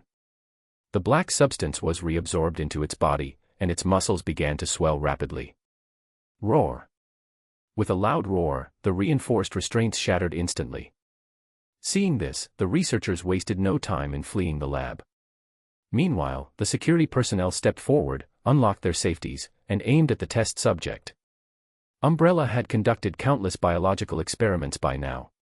Test subjects going berserk was common, so the team was well prepared. Roar. With another roar, the test subject charged at the nearest security personnel. Without hesitation, the guards pulled their triggers. Zzzzz. Bullets fired at 10 times the speed of sound passed straight through the test subject, embedding themselves into the wall behind it. The wounds on the subject healed almost instantly as it continued its charge. Having absorbed multiple X genes, the test subject now possessed power that surpassed even the G virus's third form. The security personnel were no match for it. In fact, they would only be absorbed and become nutrients for the subject. Realizing this, Adam stepped forward and ordered his guards to cease fire. Whoosh! As his eyes glowed with a blue light, a surge of powerful psychic energy enveloped the test subject, lifting it into the air. No matter how strong the body, without a point of leverage, it was just a puppet. However, in the next moment, the black substance on the subject's body re-emerged, absorbing the psychic energy surrounding it. It can even absorb psychic energy. Interesting. It seemed that the Blacklight Virus's actual capabilities far exceeded the predictions of both the Red Queen and himself. As the test subject charged at him, Adam raised his left hand and spread his palm wide. Destruction. A purple dark light emanated from his hand, instantly engulfing the test subject. Boom. The immense energy obliterated the test subject and even demolished the 3-meter-thick concrete and steel walls of the lab, extending deep into the earth and rock, its limits unknown. This was, after all, an underground lab, surrounded by nothing but soil and stone. Chapter 52, Holding another shareholders' meeting again. After resolving the issue with the test subject, the next experiment involving the Blacklight Virus had to be relocated to a different lab due to the damage caused. Although the Blacklight Virus had surpassed expectations, it was still not considered successful since the test subject was uncontrollable. After all, the purpose of developing the virus was for personal use, not to introduce instability. Adam had no further interest in observing the experiments, so he returned to his office. As he was reviewing documents sent by the Red Queen, a knock echoed from the door. Knock, knock. Come in. As the office door swung open, Erica, dressed in a red, tight-fitting ninja outfit and wearing matching red high heels, stepped in and knelt on one knee. Master, Masanobu Tanikawa has escaped. Escaped. Adam raised his head, looking at her. He had already realized when Mariko submitted Tanikawa's head that it was a decoy, but since Mariko was a valuable pawn, he hadn't mentioned it. Secretly, he had sent Erica to pursue him. I'm sorry, Master. Masanobu Tanikawa and a few of his men have acquired some kind of enhancement. Their arms can transform into tentacles, greatly increasing their strength. I barely made it back. Adam was silent for a moment before speaking. You, the captain of the USS, should return to your team. Erica had been saved by Adam 4 years ago from the hands of Kingpin, who had been using special methods to control her, making her one of his sharpest blades in his conquest of New York's underworld.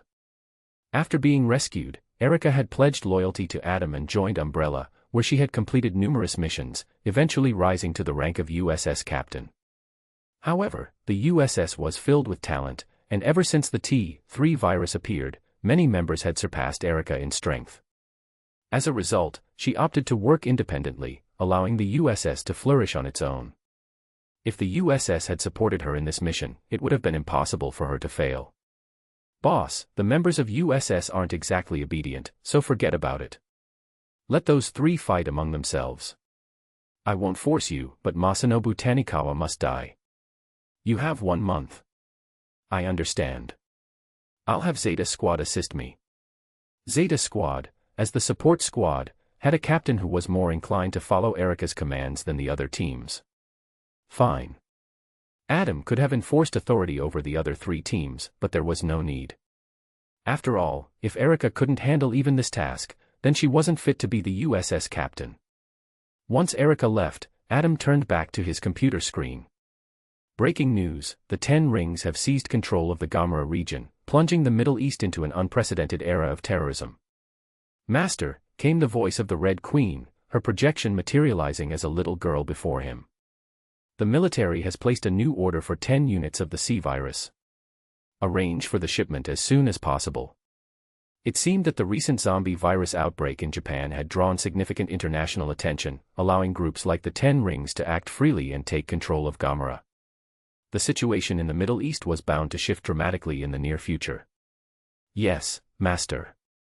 Also, Pepper has sent a notice on behalf of Tony. They're planning to hold a shareholders' meeting in 3 days. What about Obadiah? Mr. Obadiah hasn't sent any messages yet. He will soon. Ring, ring, ring. Sure enough, just as Adam finished speaking, the phone on his desk rang. 3 days later, in the morning, Tony and Pepper, accompanied by Coulson, pushed open the doors to a large conference room at Stark Tower. Inside, all the shareholders and top executives were already seated, and among them was Obadiah. Seated beside him was someone they didn't recognize. After a moment, Tony and his companions frowned. There were no available seats for them. Every chair in the room was occupied, as if they hadn't expected Tony's group to attend. Seated at the head of the table, Obadiah smiled slightly at their awkward entrance. "Oh, Mr. Stark, my deepest apologies. We didn't anticipate your arrival and must have forgotten to arrange seats for you." Though his words expressed apology, there was no effort made to add any seats. Amid the awkward situation, one of the company's senior members stood up. "Mr. Stark, take my seat. I could use the chance to stretch my legs." With that gesture, other senior members and executives also began standing up, showing their support for Tony. Clearly, Pepper's efforts had not gone to waste, and she had successfully won over many allies. Of course, this had come with substantial promises and compromises, but everything was worth it if they could regain control of Stark Industries. After some shuffling, 3 more chairs were brought in, and everyone squeezed together to make room. No one had to stand.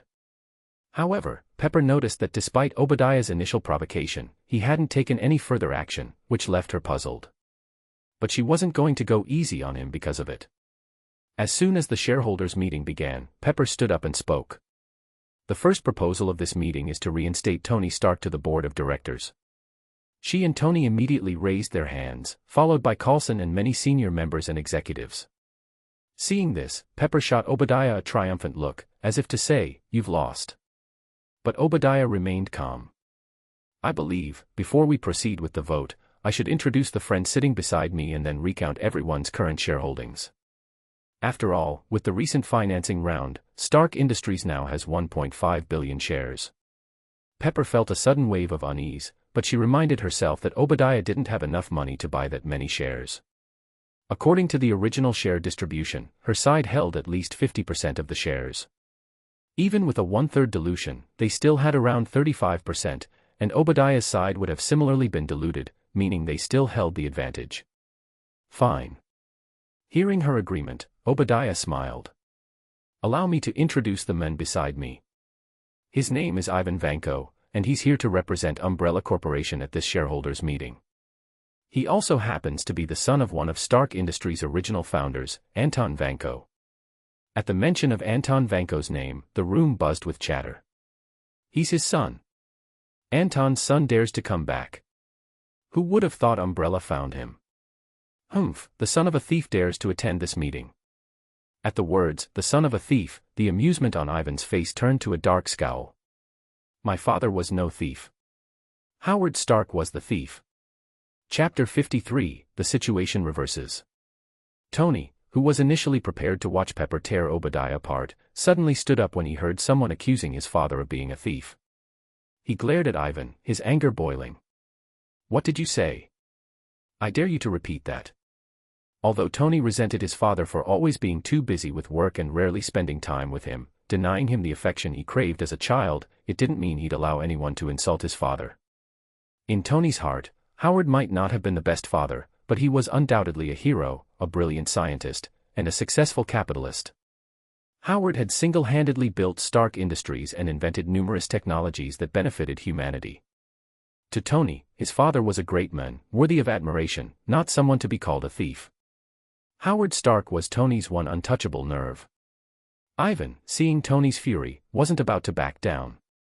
Your father was a thief. A robber. He stole my father's research, framed him for stealing technology, and drove him out of Stark Industries, leaving him to die on his sickbed.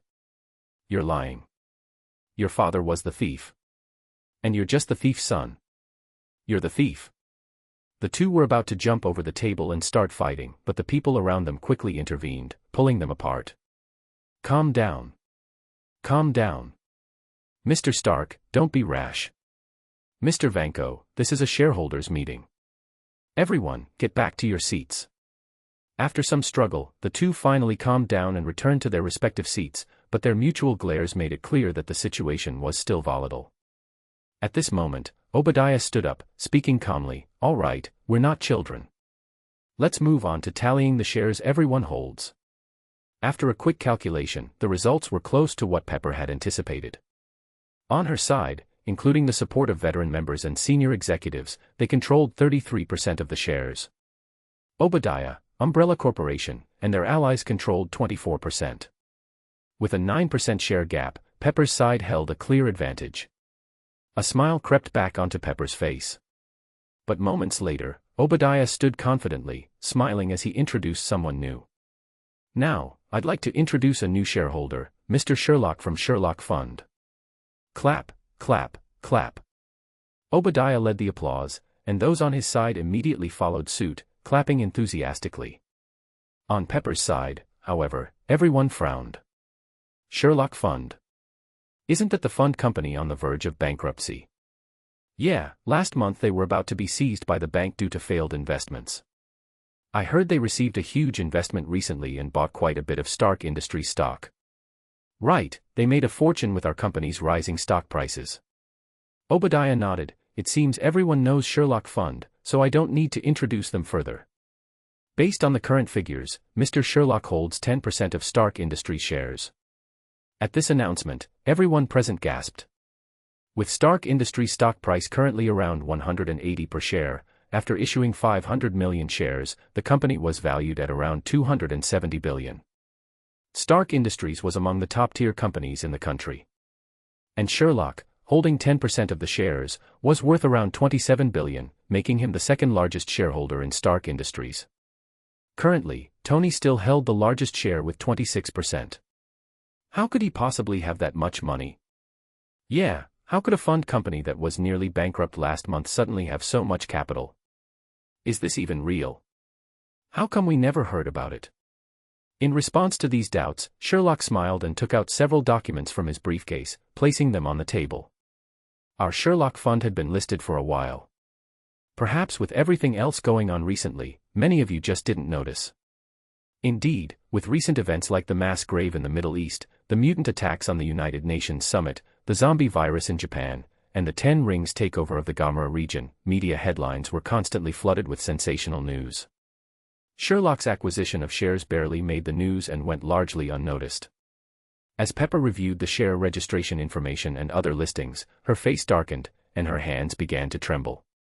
Tony, sitting beside her, quickly noticed her unease and held her hand gently. "Pepper, are you all right?" Pepper, seeing Tony's concerned face, forced a bitter smile that was worse than crying. "I'm fine. Let's just see the vote." Deep down, Pepper knew they were likely to lose the vote, but she clung to a slim hope that Sherlock might abstain from voting. The votes are counted. Let's begin the first round, the motion for Mr. Stark to rejoin the board. As expected, Obadiah's side won by a slim margin of 34 to 33. Tony lost his bid to return to the board. Tony slumped back into his chair, looking defeated, lost in thought. Pepper lowered her head, unable to face him. She knew she had failed, betrayed his trust. The situation, which she had once believed was firmly under control, now seemed laughable. Ivan, meanwhile, burst into triumphant laughter. This is what happens to thieves. What was stolen will eventually be lost. But Tony no longer cared about Ivan's words, his focus was solely on Sherlock. Who are you, really?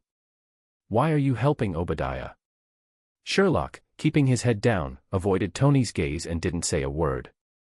Only Sherlock himself knew the truth. The so-called 10% stake in Stark Industries, the Sherlock Fund, was nothing more than a front. The real force behind everything was Umbrella Corporation. This was the allure of the American capitalist system. With the right moves, a mere $50 million could be leveraged into control over $27 billion. But Umbrella's influence over senators and its military ties made this possible. Anyone else attempting such a move would have been devoured by regulators and other capitalists long ago. With the vote settled, Pepper's side turned pale. The veteran members might still live comfortably, even if removed from their positions, thanks to their remaining stock. But the senior management wasn't so fortunate. Their shares were tied to their jobs, positions like general manager granted them 0.5% of the company's stock and dividends. Losing their positions would also strip them of those rights. And now, it was time for Obadiah's revenge. Chapter 54, Palladium Poisoning. After the shareholders' meeting concluded, Tony and Pepper returned to the villa in a daze. Agent Coulson remained silent throughout, following them closely. It wasn't until Tony and Pepper had sat on the sofa in silence for a long time that Coulson couldn't hold back anymore. "Mr. Stark, Miss Potts, I think this Sherlock character is very suspicious. Would you like me to investigate him?" As an agent with years of experience, his instincts told him that there was something off about Sherlock's identity, and the shares he held were particularly strange. Hearing this, Pepper's eyes lit up with renewed hope. Yes, Sherlock seemed to appear out of nowhere, it makes no sense. There must be something shady about him.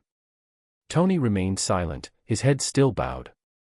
It wasn't until Pepper called his name several times that he finally snapped back to reality. "Tony, are you okay? Don't worry, we may have lost this time, but I'm confident we can win next time." Tony, still a bit dazed, shook his head slightly. "I'm not thinking about that." "Then what are you thinking about?" "That man, Vanko." He couldn't shake the feeling that Vanko, much like himself, was obsessive. It seemed that in Vanko's eyes, his father was nothing but a thief and a crook. Even though Tony was certain his father had done nothing wrong, a sense of unease continued to linger. "Why are you thinking about Vanko? He's just the son of a thief. Even our government has already convicted him of stealing classified information and deported him. What's there to dwell on?" Tony felt slightly reassured by the mention of the government's conviction. Yes, surely the US government wouldn't fabricate something like this. Just then, a wave of pain and discomfort swept over him. This pain had been creeping up ever since his fight with Shinjin Yashida's Silver Samurai. At first, he hadn't paid much attention to it, but now it was becoming more noticeable. Since he was home now, Tony figured he might as well run a full check on himself to make sure there weren't any lasting injuries. "I'll head downstairs to get some work done. You two can continue talking." With that, he headed downstairs. An hour later, Tony stared at the report in his hands, his face turning pale. His hand holding the report trembled slightly. The palladium level in his body was 30 times higher than normal. If he sought treatment and stayed away from palladium, his levels could eventually return to normal. But the arc reactor in his chest, the very thing keeping him alive, relied on palladium. The shrapnel lodged near his heart needed the reactor's magnetic field to stay in place, preventing it from reaching his heart. In other words, he couldn't avoid palladium. He was doomed. This realization drained all color from his face. Just then, the sound of footsteps came from the stairs. It was Pepper. Seeing her approach, Tony quickly hid the report, pretending nothing was wrong. "Is something up?" Pepper had intended to tell him about the decision she and Coulson had made, but when she saw Tony's unusually pale face, a wave of anxiety and concern washed over her. "Tony, are you okay? You look really pale." As she spoke, she touched his cheek gently. Tony quickly tossed the report aside, grabbed her hand, and smiled. "I'm fine. Just a minor mishap in an experiment earlier." "So, how did your discussion with Coulson go?" Pepper, seeing that Tony seemed fine, relaxed and withdrew her hand. She shook her head. "Not much progress. We've decided to investigate Sherlock's source of funding and then try to convince Umbrella to withdraw their support for Obadiah. Convincing Umbrella to drop Obadiah will be tough. Be prepared for a long fight. As he changed the subject, Tony wrapped his arm around Pepper and began guiding her upstairs. He didn't want her to find out about his condition. She was already stressed enough dealing with Stark Industries, there was no need to add his own troubles to her worries. I know it's difficult, but we have to at least try to meet with Mr. Adam and see if we can persuade him. Let's not overthink it for now. We should get some rest. Isn't it a bit early? Rest is important. Is that all we're doing? Resting. Probably. While Tony was struggling with the rising palladium levels in his body, so much so that he couldn't even make a trip to Japan, it was morning there. The sun was just beginning to rise. Charles, watching from a distance, was feeling frustrated as he observed Mariko Yashida exit her car, surrounded by security personnel. There was something on her person that seemed to shield her from his mental probes, preventing him from accessing her memories from a distance. Maybe he could get through if he got closer, but each time he tried to approach her, her security detail would block his path. As Mariko disappeared into the building under the protection of her bodyguards, Jean, who was pushing Charles's wheelchair, suggested, "Professor, why don't we try scheduling a formal meeting? Maybe we could get close to her that way." It's worth a shot. But there's no need to push me along. But Professor, are you sure about going alone? I'll be fine. Nobody pays attention to an old man like me. Well, okay. After a brief hesitation, Jean nodded. Take care, Professor. With that, she strode toward the Yashida Corporation building. Shortly after Jean left, a man walked past Charles, muttering, "It's all Umbrella's doing." He dropped a USB drive as he continued walking, never breaking his stride. Charles immediately extended his mental powers, probing the man's mind to figure out who he was and what he meant by that cryptic remark. But when he entered the man's mind, all he found was chaos and an overwhelming sense of destruction. Startled, Charles withdrew his psychic probe. This was no ordinary person. Sensing something amiss, the man glanced back at Charles. In that brief moment, a high-velocity bullet, traveling at 10 times the speed of sound, pierced through the man's skull. Thwack. Bang. The sound of the gunshot followed, belatedly. Ah. Someone's been shot. He's dead. The onlookers, horrified by the sight of the man's head exploding like a watermelon, fled in panic, blood and brain matter splattered everywhere. Charles, still in shock, watched as the man's hands morphed grotesquely, extending into what looked like tentacles. What kind of monster was this? And was the chaos and destruction in his mind simply an instinctual drive of this creature? Then Charles remembered the USB drive and the man's parting words. Had Umbrella killed him?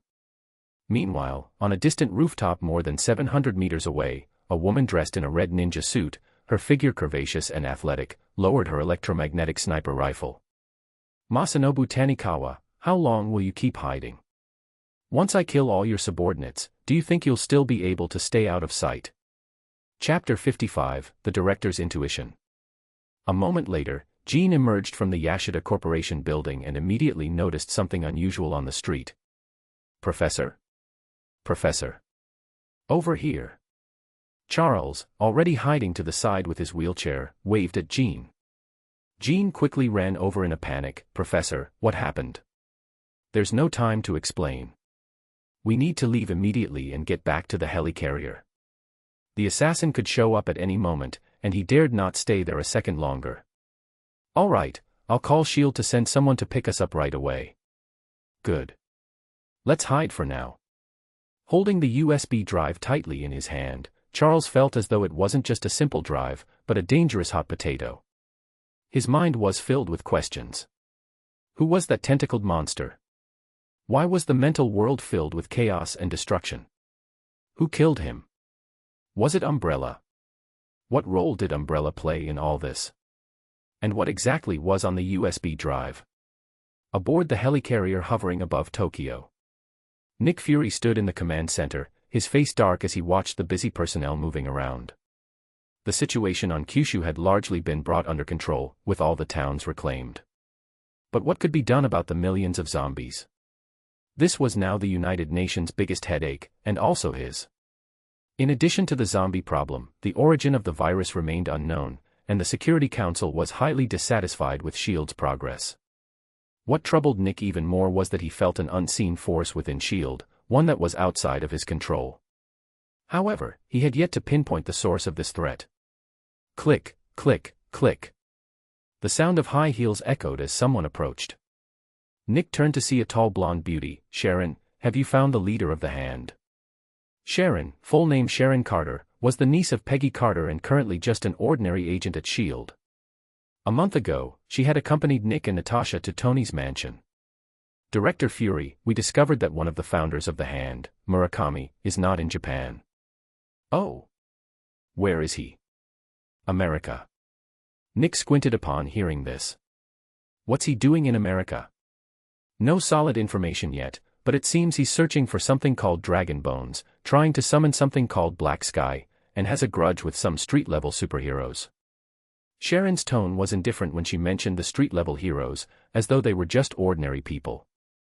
In truth, S.H.I.E.L.D., as a global organization, had encountered all sorts of forces and extraordinary beings. Those whose strength was only marginally above that of a regular human were categorized as street-level heroes, individuals who merely dealt with petty crime. Send Barton and Natasha to the States to make contact with Murakami. Understood. With her orders received, Sharon clicked her heels and left swiftly. Soon after, a woman with short black hair approached Nick. Director Fury, Professor Charles, and Ms. Jean are back. They seem to have brought important information. Nick turned his one remaining eye toward his beautiful deputy. Ms. Hill, take them to the conference room. I'll be there shortly. Maria Hill, currently the deputy director of S.H.I.E.L.D., was known for her organizational skills and the way she managed everything seamlessly. Though she didn't possess any superpowers, her methods were highly effective and sophisticated. Could she be the hidden hand within S.H.I.E.L.D.? Nick thought about it for a moment, then shook off the idea. He knew Hill too well, she would never betray him. Maria, seeing that Nick had no further orders, nodded and left. Nick turned back to the bustling command center, a sudden sense of doubt creeping into his mind. Was he overthinking things? Maybe there wasn't a hidden hand after all. Perhaps it was just his anxiety acting up. A short while later, Nick, dressed in his black leather coat, walked into the conference room. What's this urgent matter? Charles, already familiar with Nick's straightforward nature, wasted no time and quickly recounted what he had encountered. After hearing the story, Nick's expression grew serious as he looked at the USB drive on the table. A human with tentacle arms, killed with a headshot by someone from Umbrella. I can't say for sure it was Umbrella, but my intuition tells me it was. Let's see what's on this USB drive. Soon, a laptop, completely offline and with no prior data, was brought in. After inserting the USB, the group began reviewing the contents. There wasn't much on the drive. It mostly contained a basic explanation of a virus called the T-virus and a record. 3 years ago, in a village called Baru in the Middle East, cannibalistic creatures had appeared. Their characteristics were identical to the zombies on Kyushu. However, Baru village was soon wiped out, and no reports of the incident ever surfaced. After reading the information, Nick fell into deep thought. Jean, however, was still in shock. How can such a virus exist in the world? It can enhance and recombine biological genetic factors. Even the super soldier serum that created Captain America didn't have such a terrifying effect. A glint of excitement flashed in Charles's eyes. Did you miss the part about the side effects? The virus causes parts of the cerebral cortex to decay, resulting in severe cognitive impairment. It turns its victims into mindless beasts. Jean followed up, beasts driven by instinct, which are to feed and reproduce. This behavior is exactly like the zombies on Kyushu. Despite their analysis, Nick's frown deepened. Umbrella was a vast, international conglomerate with enormous influence and reach. Taking action against them would surely provoke significant resistance. Charles, noticing Nick's expression, felt a sinking sensation in his heart. The situation was clearly more complicated than he had imagined. Jean, still relatively young and naive to the intricacies of global politics, blurted out, "Director Fury, what are we waiting for?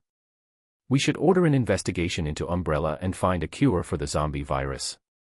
A moment later, Nick raised his head and glanced at Jean before pocketing the USB and laptop. This matter is classified at the highest level. No one is to speak of it. In the conference room, Jean watched Nick leave in a hurry, completely confused. "Professor, what does Director Fury mean?" Charles, his expression grave, replied, "Umbrella's influence may far exceed what we've imagined. It's not as simple as it seems on the surface. Don't mention this to anyone for now." "But what about Scott and Aurora?" "Sigh, we'll discuss their situation later." Charles felt a deep weariness wash over him, not physical but mental exhaustion. The scene of the tentacled man being shot in the head was far more dangerous and gruesome than anything he had ever encountered. At this moment, he suddenly missed Eric. Chapter 56, A Complex Mystery. After leaving the conference room, Nick quickly made his way to his office. Staring at the USB drive in his hand, he fell into deep thought. After about 10 minutes. "Get Sharon here." 5 minutes later the door opened.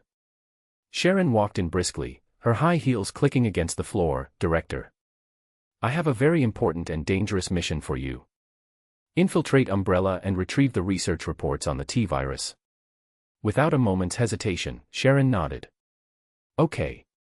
Watching his subordinate in front of him, Nick still felt a bit uneasy and added, "As far as I know, Umbrella is not as simple as it appears on the surface.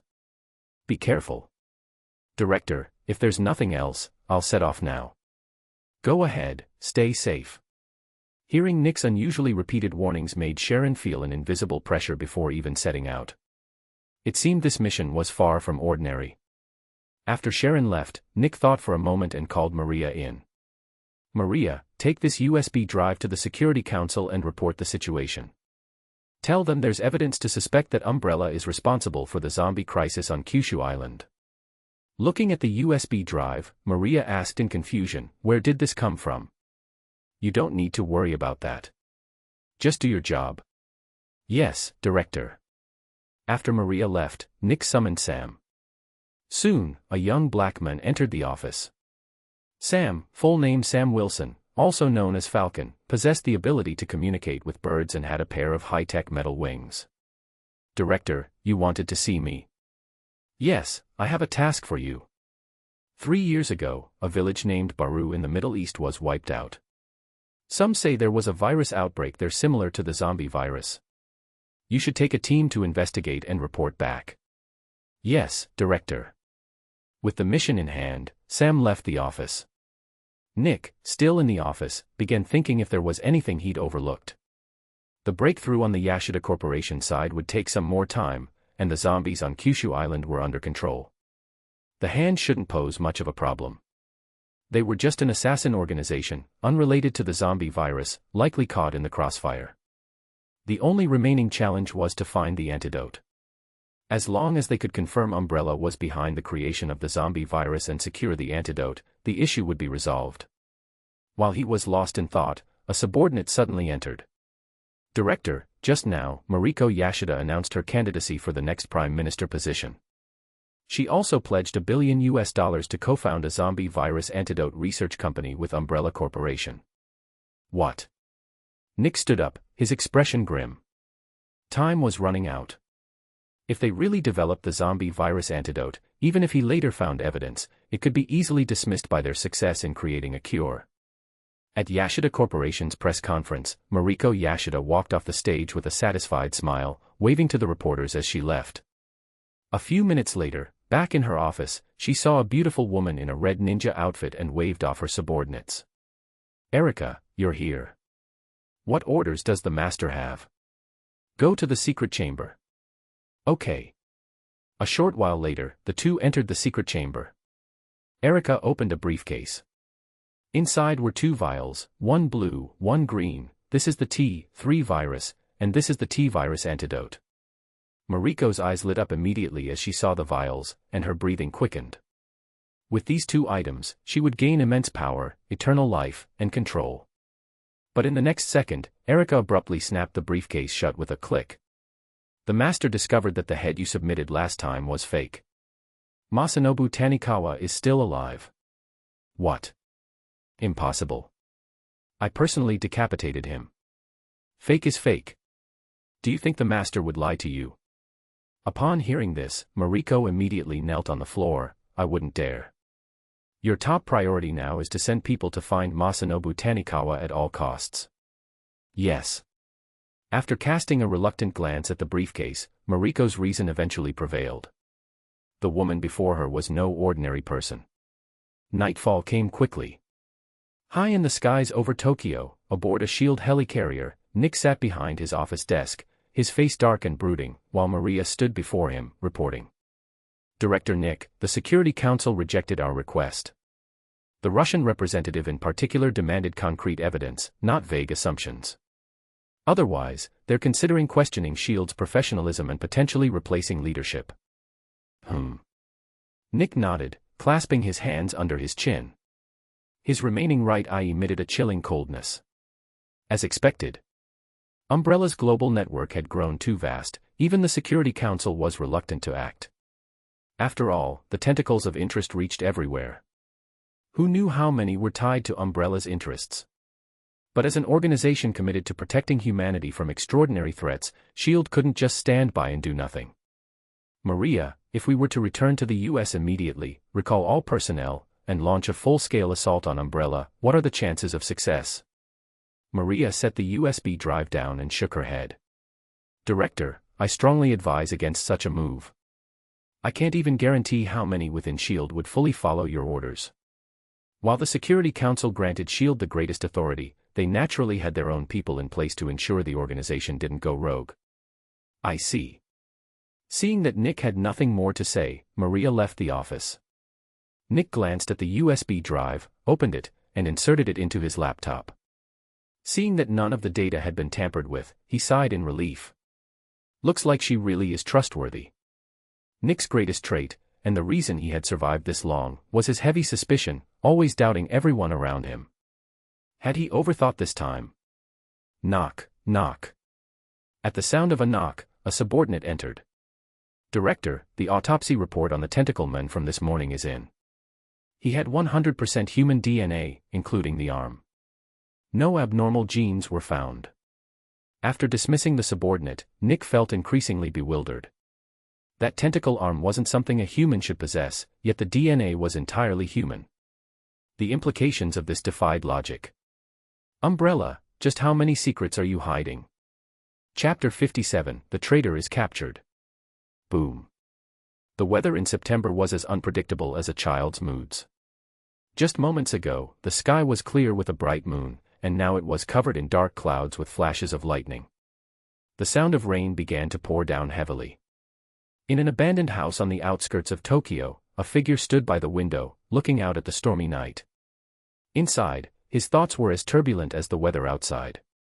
Boss, Ozaki Yutaka hasn't returned yet, one of the subordinates reported nervously. Tanikawa Masanobu simply nodded without saying a word. He knew deep down that Ozaki Yutaka had likely met his end. A few moments later, he turned to the 4 remaining underlings behind him, noticing the fear and unease in their eyes. Tanikawa understood that he had to say something to keep their morale from breaking. Just as he began to speak, there was a sudden loud crash. Bang. The window shattered, and the head of the subordinate beside him burst like a watermelon, spraying red and white matter all over the floor. Some of it splattered onto Tanikawa's clothes. Reacting quickly, Tanikawa dove behind the couch, using it as cover to avoid further gunfire. More gunshots echoed through the room. The remaining subordinates were shot down one after another, each meeting the same gruesome fate. Tanikawa realized that no matter where he tried to hide, the bullets would find him. Thermal sensors. In modern warfare, hiding behind cover wasn't enough. Infrared sensors made it impossible to escape detection, and high-caliber bullets could easily pierce through obstacles. Understanding this, Tanikawa immediately suppressed his body heat and lay motionless on the floor. Sure enough, after a few moments, the gunfire ceased. Soon after, footsteps could be heard approaching from outside. His enemies were coming in. Preparing for a counterattack, Tanikawa's hands morphed into tentacle-like shapes, ready to strike. Bang. The door was kicked open, and a few objects were thrown inside. Not good, his enemies didn't play fair. Realizing this, Tanikawa sprang to his feet and dashed toward the window. Boom. Several explosions went off simultaneously, but Tanikawa used the force of the blast to propel himself through the shattered window. The cold rain poured down, drenching him completely and chilling him to the bone. As he looked up, he saw a group of armored figures, all clad in black steel suits and wielding electromagnetic rifles, aimed directly at him. These ironclad suits were unlike anything he had ever seen. Each one stood over 2 meters tall, imposing and formidable, their heavy black armor giving off an aura of immense power. Knowing when to surrender, Tanikawa wasted no time. He raised his tentacle-like hands into the air and transformed them back into arms. I surrender. Erika, dressed in a red ninja outfit, stepped forward with a playful smirk. Not running anymore, she teased. Tanikawa shook his head. I don't dare. Then wait for our master's judgment, Erika commanded with a wave of her hand. Take him away. As she watched the Zeta Squad members in their newest combat suits, Erika couldn't help but feel a surge of envy. These were Umbrella Corporation's latest creations, the Dawn Armor, symbolizing the first light of hope. The Dawn Armor had solved the problem of energy supply, allowing for prolonged combat, flight, and the use of various heavy firepower while providing exceptional defense. The only drawback was the cost. It was exorbitantly expensive. Erika resolved that once she earned enough points, she would get her own set of Dawn Armor, and she'd paint it pink. Boss, what about me? Ozaki Yutaka, the traitorous subordinate who had betrayed Tanikawa, asked Erika with a fawning smile. You're coming back with us to await judgment, but I'll report your cooperation, Erika replied. Thank you, thank you. So, it was Ozaki who had betrayed him. Realizing this, Tanikawa Masanobu felt his heart sink into despair. Meanwhile, in New York, within Umbrella Corporation's skyscraper, Adam sat in his office chair, reading the latest updates. The message came from Luna. In Khabarovsk, local criminal organizations were causing trouble at the construction site, refusing to let the work proceed. They claimed that their ancestral graves were on the land and that no one could lay the foundation without their permission. Luna had tried approaching the local authorities, but even they refused to intervene, as they were in league with the criminal groups. This was typical of the Far East region of Russia, where the central government's influence didn't reach. Local officials were often in cahoots with criminal syndicates. Sometimes, dealing with these groups was more effective than going through official channels. But Umbrella wasn't a company to be trifled with. Luna had already thrown a number of troublemakers into the sea. Adam thought it was a waste, though. He responded to Luna's message, instructing her to make use of the situation, especially given the recent increase in the price of test subjects. She would understand his meaning. Adam then turned his attention to another issue. Rumors had been circulating online that Umbrella's advanced healing medication caused cancer. It was obvious that the Osborne Group was behind this smear campaign. After all, Osborne had recently launched its own line of advanced healing products, attempting to compete with Umbrella. But when their inferior results were exposed, they resorted to underhanded tactics. Now that things in Japan had been settled, Adam could focus on dealing with the Osborne Group. Ring ring. A phone call interrupted his thoughts. Hello. Is that so? Thank you very much. Oh, by the way, I've recently developed a drug that could combat cancer. I'll have someone deliver it to you soon. I hope it helps your loved one. After hanging up, Adam's eyes gleamed with a knowing expression. Tanikawa Masanobu has been causing me some trouble. But S.H.I.E.L.D. won't expect that I have someone on the UN Security Council. Just as Adam was about to return to his work, another phone call came in. Ring ring. This time, it was Erika. Master, we've captured Tanikawa Masanobu and one of his underlings. Good, bring them to New York. Yes, Master. After ending the call, Adam returned his focus to the task at hand. The Osborne Group had a market value of around $170 billion, making it a formidable multinational corporation with many industries under its belt. It wouldn't be easy to take down. He wondered how old that little spider was now. Was it time to make use of him? Red Queen, bring up the file on Peter Benjamin Parker. Yes, Master. Soon, a detailed report on Peter appeared before him, outlining everything from his birth to his current situation. Still in elementary school, huh? Guess it's not time yet. As Adam pondered his next move, Red Queen reappeared. Master, we've just received word that S.H.I.E.L.D. sent agents to the Middle East to locate Baru village. Adam's gaze grew cold. If they're so eager to die, let's grant them their wish. Chapter 58, The Invincible Hulk. It was afternoon in a desert military base in the United States. General Ross was seated in his office, busy with paperwork. Knock, knock. A knock on the door interrupted him. Come in. As the door opened, a soldier stepped inside. General, after drinking a bottle of soda, someone was found to have excessive gamma radiation in their body. Upon investigation, we discovered the soda was contaminated with blood, and the gamma radiation is coming from that blood. General Ross immediately put down the documents in his hand. Is it Dr. Banner? Yes, after comparing the DNA, it matches Dr. Banner's 100%. Where was the soda manufactured? A factory in Rocinha, Brazil. Then what are we waiting for? Go and capture him. Yes, General. Wait, has Umbrella delivered the equipment? They've only sent 10 units. I'll contact Umbrella and tell them to deliver the rest. Also, I need an elite special forces unit. The next morning. In the slums of Rocinha, the largest favela in Brazil, home to 250,000 people. It was a place of extreme contrast. On one side of the street were luxurious skyscrapers for the rich, and on the other, low, dilapidated houses filled with garbage and sewage. Banner walked swiftly down the filthy streets, carrying a backpack and wearing a white short-sleeve shirt with black pants. Soon, he arrived at a martial arts gym and greeted the owner, a middle-aged Brazilian man. You're here. Banner nodded. Let's get started. A few minutes later, dressed in a sleeveless white vest, Banner stood in the center of the gym. Since it was still early, the gym wasn't officially open, and it was just the two of them. They began with some wrestling exercises, and after warming up, they sat down to discuss techniques. You need to adjust your breathing, always staying calm. Your emotions reside here. The gym owner tapped his chest, indicating the heart. Banner listened intently, absorbing every word. He was learning techniques to control his emotions, hoping to prevent the Hulk from emerging.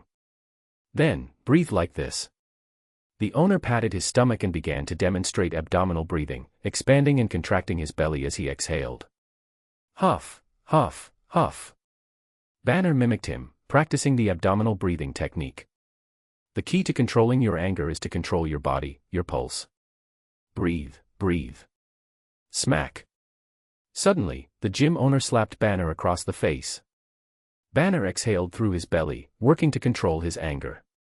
Smack. Another slap followed. At that moment, Banner's pulse monitor on his wrist began to beep.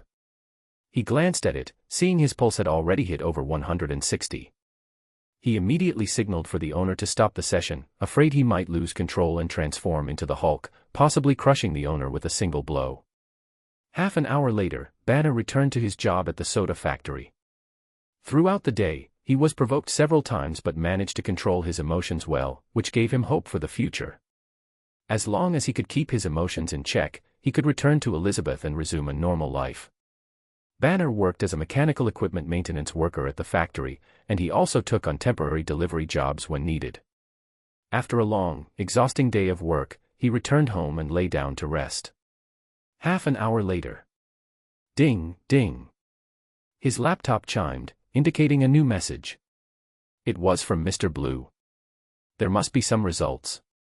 A few days ago, Banner had sent a blood sample to the mysterious Mr. Blue, hoping he could develop a medication to suppress the gamma radiation. Though he knew it was risky to send his blood to a stranger, he couldn't rely solely on controlling his anger. With that in mind, Banner got up and sat at his desk, opening the laptop. After a series of encryption processes, he accessed the chat software. Mr. Green, hello. Initial tests on your blood sample show a clear reduction in gamma radiation. Can you cure me? Yes. Banner's heart leapt with excitement and hope. However, I need more data. Radiation purity, gamma concentration, cellular saturation. That's impossible. The data isn't here. To avoid suspicion, Banner had lied to Mr. Blue, claiming the blood belonged to a patient of his. Where is it? The question made. Banner paused, conflicted. He wasn't sure if Mr. Blue was telling the truth or trying to lure him in. After glancing at a photo of Elizabeth, he made a decision. At home. He loved his girlfriend and didn't want to live like this forever. He wanted to rid himself of the gamma radiation and become a normal man again. Closing the laptop, Banner lay down, planning to send more samples in the morning. Meanwhile, a black van drove through the slums. Inside sat several heavily armed soldiers. After reaching their destination, they quietly exited the vehicle and headed toward Banner's home. They moved in complete silence, demonstrating the precision of a highly trained special forces unit. After neutralizing a few stray dogs with tranquilizers, they arrived at Banner's front door. However, they didn't rush in. According to General Ross's intel, the target was a highly dangerous individual responsible for the deaths of 2 professors and over a dozen researchers. He was also wanted for treason. Yet oddly, General Ross had insisted on capturing him alive. Despite their confusion, as soldiers, their duty was to follow orders, so they proceeded cautiously. Using a miniature camera, they slid it under the door to survey the room. They saw someone lying on the bed, likely the target. Before they could take a closer look, a small dog came over and bit the camera, forcing them to withdraw. With confirmation that Banner was in bed, they placed a TNT charge on the door lock. Boom. The TNT exploded, and they stormed in, spraying the bed with bullets. But when they pulled back the covers, all they found were pillows. The target was gone. In the black van, General Ross's face darkened as he watched the live footage. It seemed things wouldn't go as smoothly as he'd hoped. Initially, out of consideration for his daughter, he wanted to capture Banner alive. But now, it seemed impossible. The target has fled. The voice of Emil Blonsky, the elite unit's leader, crackled in Ross's earpiece. Where did he go? Blonsky opened the kitchen window and saw a rope still swaying outside. He knew the target hadn't gotten far. Move, fast. Chapter 59, G-Product emerges. At this moment, Banner had already climbed up to the 2nd floor through the water pipe. This floor happened to be the home of a female worker from the soda factory, and she was still in the middle of a bath. Ah! The beautiful worker, upon seeing someone outside the window, screamed instinctively, assuming she was being peeped at. However, upon seeing her, Banner immediately recognized who she was. It was Martina, a fellow employee at the same factory, and he knew she had feelings for him. Thinking of this, he disregarded any notions of propriety and rushed over to cover her mouth. He couldn't help but notice how unexpectedly well-endowed she was, her skin smooth and soft, unlike the roughness often seen in girls from the slums. Martina, upon realizing it was Banner, blushed slightly. She hadn't expected him to have this kind of interest. If she'd known earlier, she wouldn't have been so reserved before. But there was still time. With that thought, she let out a soft moan. Hearing this, Banner felt his heart racing, and his watch started beeping with an alarm sound. Don't, please, stop. Huh? So, you like it this way, huh? Seeing Banner's conflicted expression, Martina licked her lips suggestively.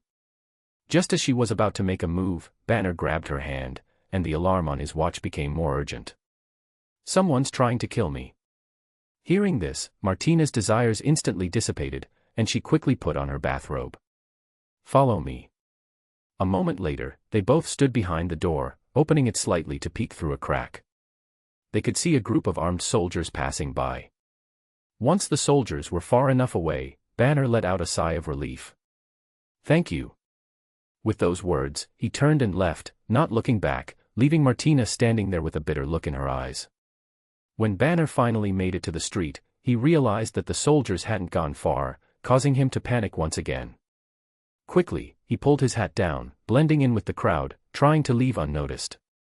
However, Emil, the leader of the soldiers, had clearly studied Banner's photo before the mission and immediately recognized him, starting a fast pursuit. Seeing this, Banner knew he had been exposed and took off running. Thanks to his familiarity with the area, Banner managed to lose the soldiers after a while and even caught a glimpse of General Ross.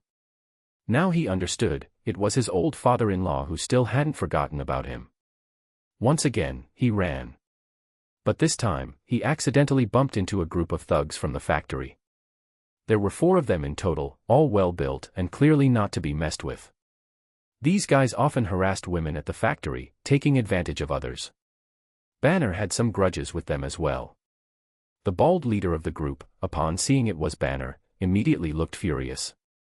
"So, it's you, punk." With those words, the bald man threw a punch at Banner. But Banner wasn't weak, he quickly countered, taking the man down. However, his limited strength meant the man quickly got back on his feet. Taking advantage of the moment, Banner took off running again. After running for about 10 minutes, he arrived at the factory where he worked, leaning against a locker and gasping for air. Huff, huff. Beep, beep. The alarm on his watch hadn't stopped. Looking down, he saw that his heart rate had reached over 180. This wasn't good, he needed to calm down. He couldn't run anymore.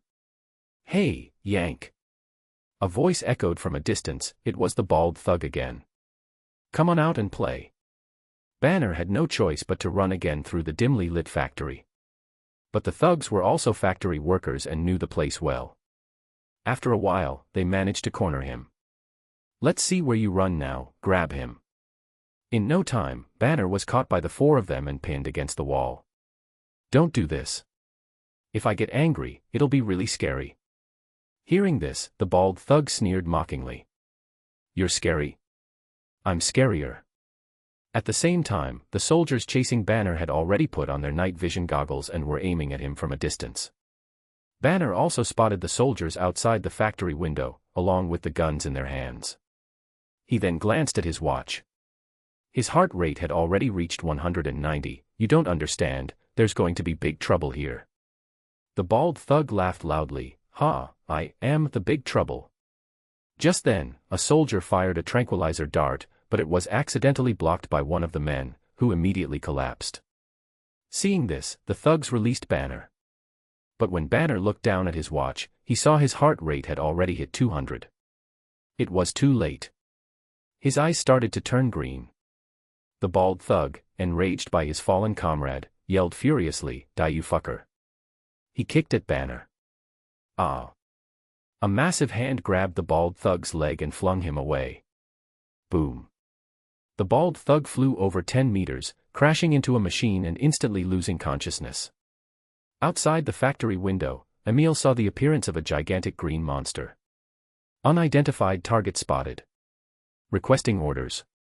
In the van, General Ross heard the report and immediately responded, "That's the target. Fire. Use the tranquilizers." Without hesitation, Emil and his soldiers opened fire. PFT, PFT, PFT. The tranquilizers hit Hulk but couldn't even penetrate his skin, falling to the ground harmlessly. But this only attracted Hulk's attention. He turned and glared at Emil and the soldiers. Realizing this, Emil shouted, "Use live rounds. Use live rounds." Rat-a-tat-ta-ta. But even after switching to live ammunition, the bullets couldn't pierce Hulk's skin, only further enraging him. Roar. With a furious roar, Hulk charged at them. Boom. Crash. After a fierce battle, the screens in General Ross's van went black. This meant his first plan had failed. "Damn it, send out the creatures." "Yes, sir."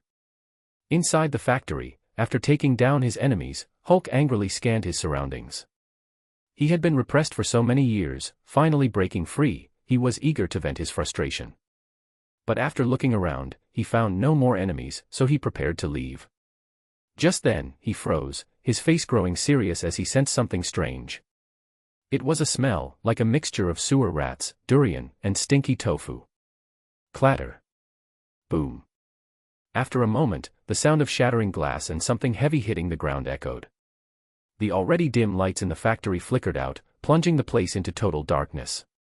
But the night vision that Hulk possessed didn't hinder him. He could clearly see what had arrived. It was a 2.5-meter-tall monster, with no skin, its red muscles exposed. The creature had 4 arms, with a pair of fierce eyes on its shoulders and thighs. Its chest resembled a monstrous mouth, surrounded by terrifying bone spikes.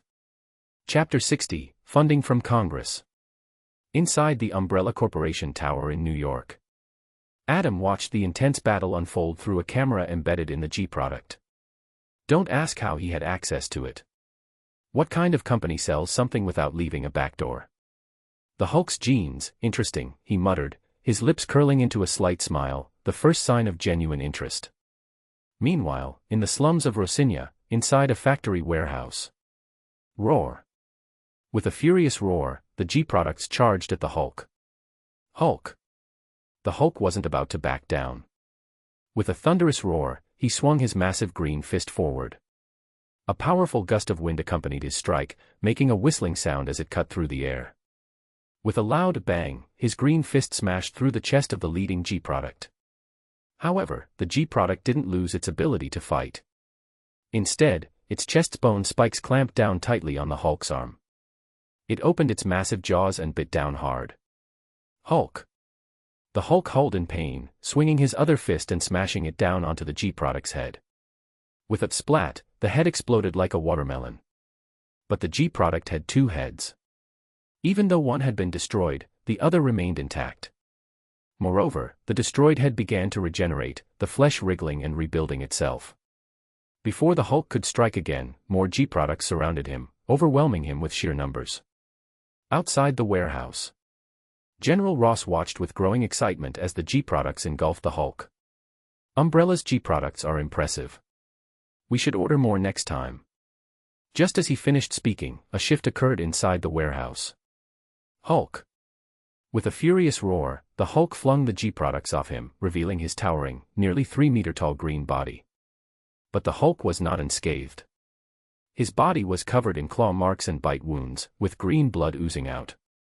However, thanks to his incredible regenerative abilities, the Hulk's wounds began to heal almost immediately. But while the Hulk had his rapid healing, the G-products did too.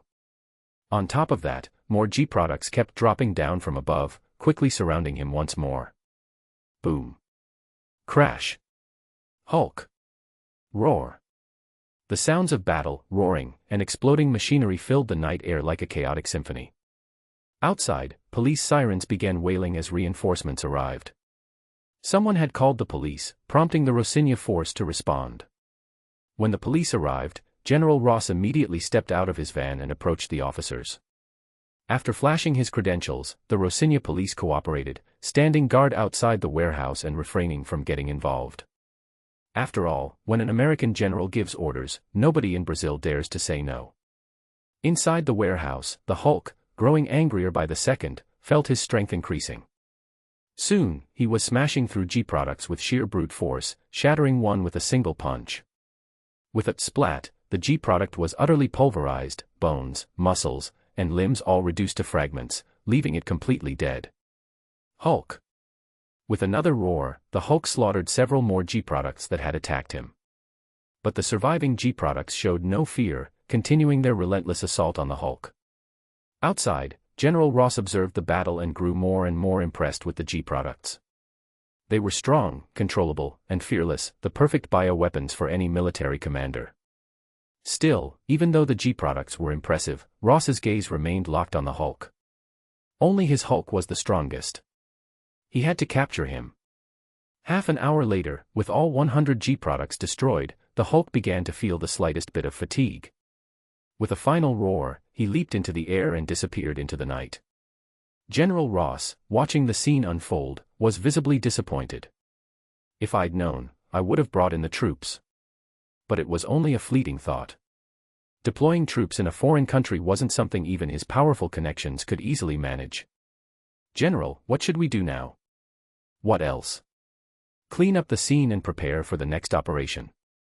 Unnoticed by anyone, a tiny drone flew out from a corner, descending to the site of the Hulk and G-product battle.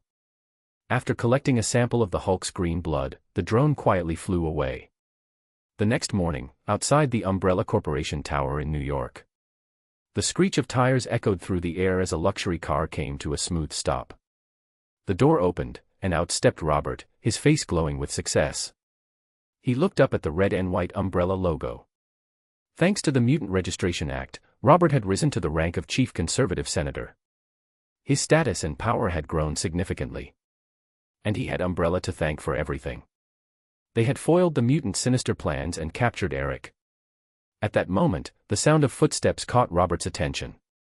He turned and saw Adam walking briskly toward him, followed by several well-dressed women in business suits. Senator Robert, it's been a while.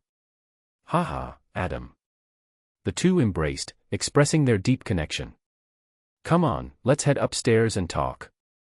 A little while later, the two men, along with their entourage, arrived at a conference room. As soon as they sat down, Robert couldn't wait any longer. I heard your Sentinels program has made progress. Indeed. Here's the data and specs on the Sentinels. Take a look. Soon, the well-dressed assistants handed out documents for everyone to review. Robert glanced through a few pages before setting it aside, waiting for his experts to report back. As his team studied the documents, they expressed their disbelief and amazement. This can't be real. Is this power source a nuclear battery? The firepower on this thing is insane. Unbelievable. After hearing his team's report, Robert was equally astonished as he turned to Adam. Then, he stood up and bowed slightly. My apologies. I had thought your biotech company was just messing around. I didn't expect you to surprise me like this. You're too kind, Senator. I was simply fortunate enough to collaborate with Stark Enterprises and hire some outstanding employees. Hearing this, Robert suddenly understood, giving Adam a knowing look. No wonder. Senator, when will the funding for the Sentinels project be available? Don't worry. As soon as I get back, I'll push Congress to approve $5 billion in research funds. Once you roll out the first Sentinel, Congress will order 100 units. According to our estimates, each Sentinel will cost around $300 million. Ahem, didn't we agree to keep the cost around $100 million per unit? It's slightly over budget. We can reduce some of the specs, but the cost should still be around $190 million. Understood. Thank you, Senator. By the way, are you free tomorrow? I found a great fishing spot. The day after tomorrow. Send me the address.